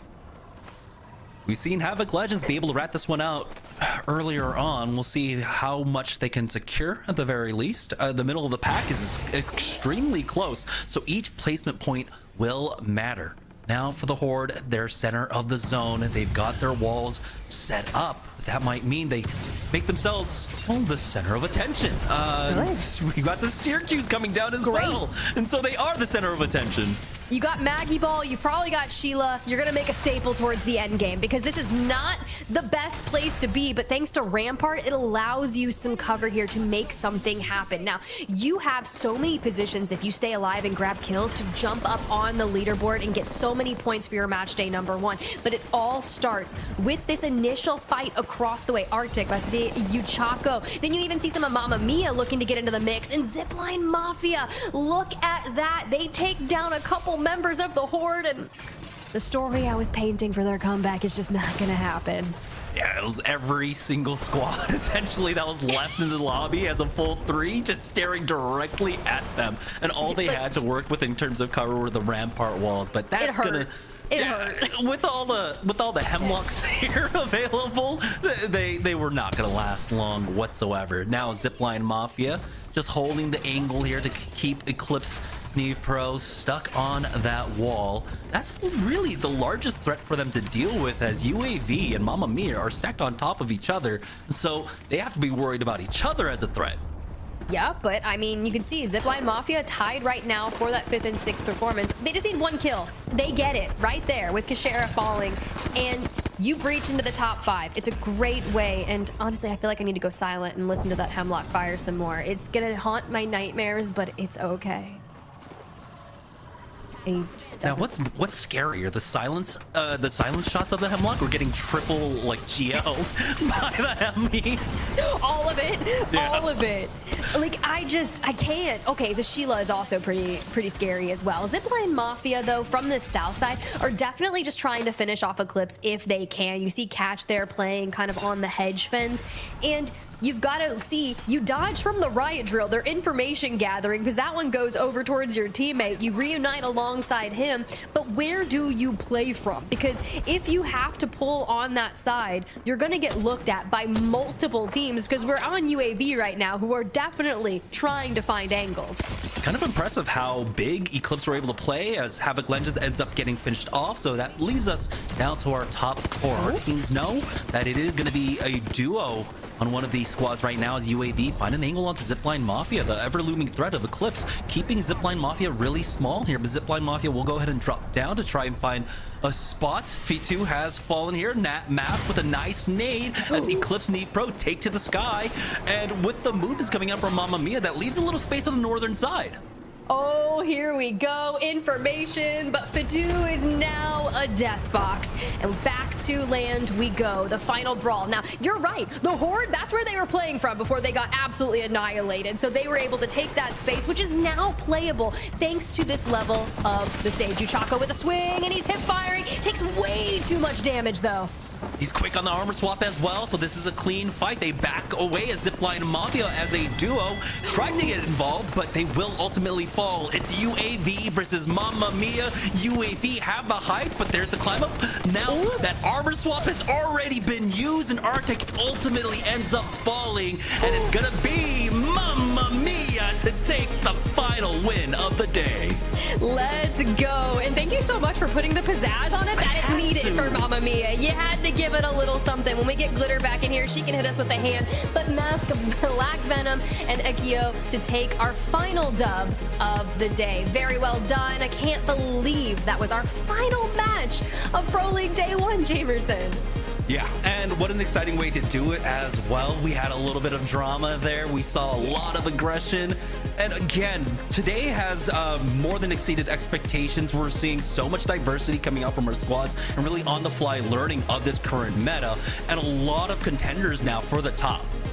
Okay, let's look at it. 6 KP for Mamma Mia, an 18-point win. Very well done for UAV there in the mix. They get 17 points. Zipline Mafia, nice 7 kills. And it does disperse all the way down to the potential comeback that got stifled there from PRYANIK. They had a ton of kills there, 7, but unfortunately fall in 11th place. And then a couple more teams outside of the top 10. Citadel, Gamin, Gladiators, Orgless, and Hungary. The 3 names that so many people were keeping tabs on for this match day 1, and unfortunately only grab a couple of points in game number 6. Yeah, I mean, again, this was going to be a tough day for a lot of our squads. We just had the patch dropping, of course, earlier this week, so there's going to be a lot of learning for our squads coming into the initial first weeks of this split. Listen, this is for Tiff, okay? We get the win. We get the win with Mafia to close out the series, all right? I mean, what a day. What a day. We got the consistency we were looking for out of some of our teams. Pot at the tippy top, 70 points total for our first match day of split 1 in year 6 for year in EMEA. So that it was a massive performance, but look at how strong, even just KP wise, our teams are looking right now. I mean, there is a lot of slaying potential here, Jamerson. Yeah, I think importantly, especially for squads like Bandits and Gamin Gladiators, we typically see a more even split between kill points and placement points. That largely is an indicator that, you know what, all we have to do is survive a little bit later into the game, and all of a sudden our average goes up more.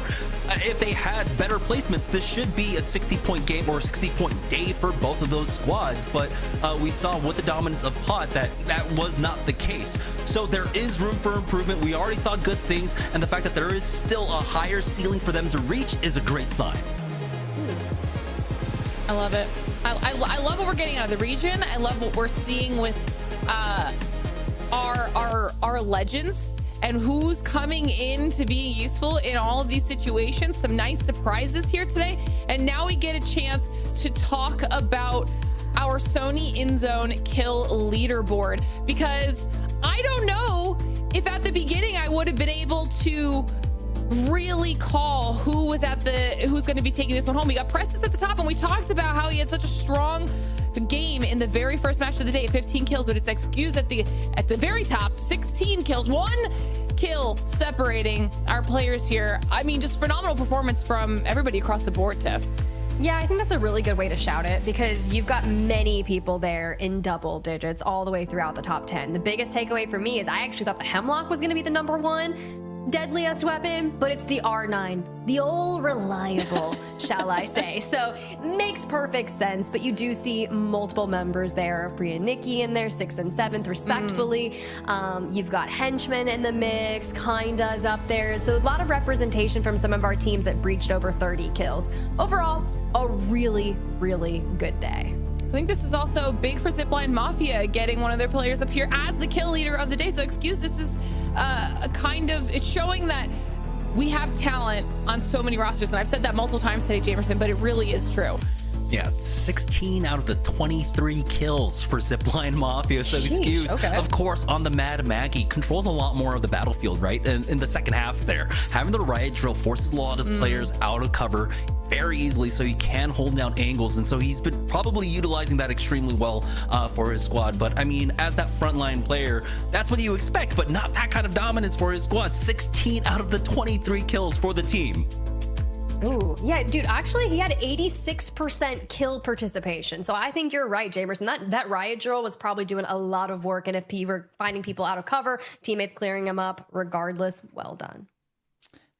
I mean, I think that there were a lot of good takeaways from today, specifically that while the teams we had called out at the beginning of the show when we were looking at who was going to be playing today, we saw moments from every single one of those teams where they found themselves at the top. And then we also saw even more squads that we hadn't even had in the conversation yet that were also able to show up, Tiff. And I think that's just, it's promising for EMEA, because I know that we, talk about which regions are the most dominant, and we were looking for a little bit of a deeper pool of talent, and we're getting that now.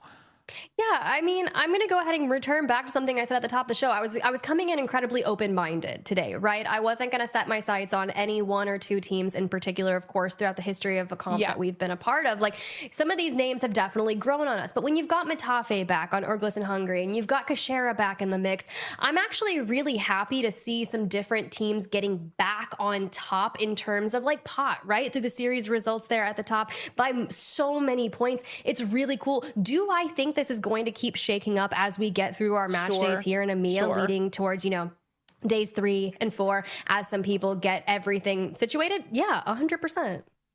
Well, we're talking about... caught off guard there. I mean, I was pleasantly surprised. For Pot, they were not within my top 6 for today, but for them to have this kind of performance, I am pleasantly surprised to see this. Yeah, and I was going to say, we're talking about the variety that we got today. Different teams really stepping up to the plate. Well, we have Blasts standing by, ready to chat with us from Gaming Gladiators. Blast, welcome. Hello. Congratulations on getting through day 1 of the split here in year 6. How you feeling? Thank you. Yeah, feeling great. It's always scary on the first day of Pro League, so it's nice to end it on a good note. I mean, now, talk to us a little bit about, you know, kind of preparing for this year. You know, we heard Jayhawk talking about you guys. We heard that, you know, and we've seen you perform on the past. Do you feel like there's kind of a little bit of that expectation on your shoulders heading into year 6 to kind of bounce back to the form where we've seen you at the top? Yeah, to a degree. I mean, in my mind, I still see my team how we were when we were doing amazing, no matter what. So for me, it's more like I just believe in us anyways. So I wouldn't say there's like a huge amount of pressure in my mind. I know what we're capable of. We know what we're capable of. And yeah, we just push through it. I love that. I love that. Honestly, with that mindset, Blast, coming into match day number 1, you've got it. You're done. You're dusted. You guys did fantastic. What are some of the takeaways that you as a team want to take on from match day number 1 moving into your next performance day? Definitely, I would say just being more proactive and discussing what we want to do. I think out of the games we played today, maybe the one where we would look back is that game 2, because we weren't proactive enough on the rotate in, and then a team ended up taking us out for it. But then other than that, I felt like we played pretty good. So just being more proactive, I'd say, and discussing the plan. I like it. Yeah, I like it a lot. Speaking about being proactive as well, right now, I feel like there's going to be a need for VOD review because so many things got shaken up very early on. I mean, we had Alter surviving all the way until map number 5. I feel like you probably have preparations for what happens, right? Alter typically getting banned out in game number 1. What do you do when you see Alter still surviving throughout all these matches all the way into E District? Like, what was your game plan going into today, and how did you have to adjust with Alter still being alive throughout so many of our matches today? Yeah, I mean, usually in scrims, it just gets banned pretty quick. So it's definitely not standard to what was happening. The good news is we have a coach who, you know, plans for this stuff. So we obviously had a backup plan. We have ideas of what we do. Generally speaking, we just played Alter the whole way through and, yeah, made it work. I think it's hard for most of these new teams as well to adapt. I would definitely say scrims are not realistic to the actual game days. So I think they probably have to figure out a lot on the fly, but we have the experience, so I feel like we just take that into account and we use it to push forward. Perfect. Now, tell me a little bit, speaking of like what we saw today, but just this current season, this current meta in general, what do you feel like is working in your favor as a team for your strengths? For one, getting Zane. I mean, obviously Aku was amazing and I love that guy so much, but Zane is an amazing player as well. He's super confident in everything he does. Lufka's like really come into his own as IGL now. I'm so proud of him. He's done amazing. So those two are just like, Zane's looking to make plays. He's being super proactive the whole time. Lufka's like giving info, telling him what he should do. It's just blending really well and everything's just going great. And I'm just the backline anchor, just trying to make sure my team can do what they do. And I just think those two. Yeah, don't say you're just the anchor. How many times have we seen you do so great on LAN, online? Gas yourself up, Blast. You deserve it. I always say I'm humble. Yeah, I mean, it is what it is. I try and do what I can. But yeah, no, I think Lufka and Zane played insanely well today, and they're just doing amazing. So I'm very proud of them. All right. Well, I mean, it's not over for you guys, right? I believe you guys are double heading the start to this split. Ooh. So what's the game plan going into tomorrow? How are you going to make sure you guys stay fresh for the games tomorrow? We're definitely going to go back and watch some of the games. This was the block we had in mind that was going to be the most inty, and we thought that what we were doing wasn't going to work in, but it did. So feeling pretty good tomorrow. Just going to do the same stuff. Just learn from our mistakes. That's it, basically. That's the game plan. Get it. I love it. Well, it was very fun watching you guys today. It was a great way to kick off, you know, year 6. So thank you so much for jumping on here and chatting with us. And obviously, good luck tomorrow as well. Yeah, thank you. Appreciate it.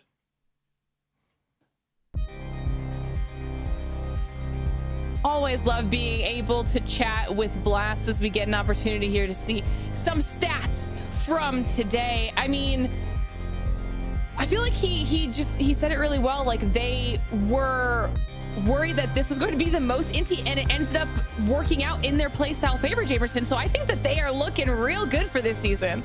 Yeah, this is a team when it comes to controlled fights where they can really dictate what the battlefield looks like, should be succeeding, especially with Zane stepping in. I feel like he was a very natural slot in. I mean, he, Blast said it himself. Aku, great player, big shoes to fill, and Zane was ready to step in for him. But of course, Blast being that anchor, that's so important. 11 kills for himself, 11 out of the 30 kills. So the work spread out fairly evenly across this squad, but as an anchor to be able to accomplish that, that's a great sign.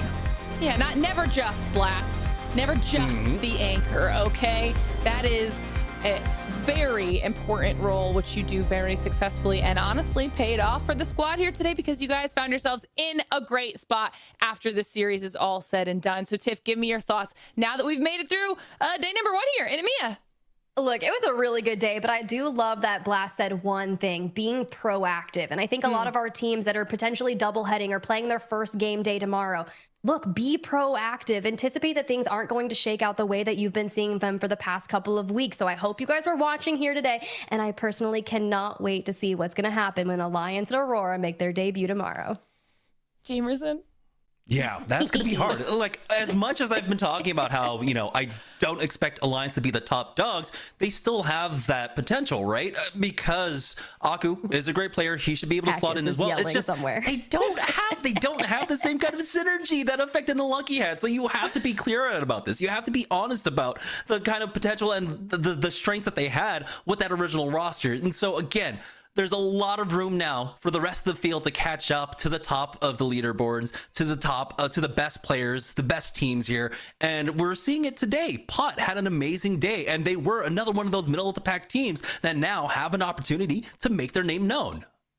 Yeah, 100%. It was a really good day to kind of kick off the competition for EMEA. Like you guys both mentioned, we still have, more teams to see tomorrow, but either way, I am excited for what we've got in store for the rest of this split, because I think that we're getting a little bit of a taste of just how exciting the season's going to be. Meanwhile, if everybody at home, if you're not able to be here for the rest of today or tomorrow, just follow us on social media. That way you won't miss a single second of any of our Apex Legends action. It's at Play Apex Esports on X, on YouTube, on Insta, and TikTok. Also, make sure you're checking those out for some giveaways, as well as at Play Apex on Twitch. But as far as what's coming up next, I just mentioned it. I'm just so excited. I can't even get my words in order. EMEA will be back tomorrow, okay? Obviously, Group C will be making their debut in year 6. But before that, we still have day 1 for the Americas coming up right around the corner. Tune in at 6 p.m.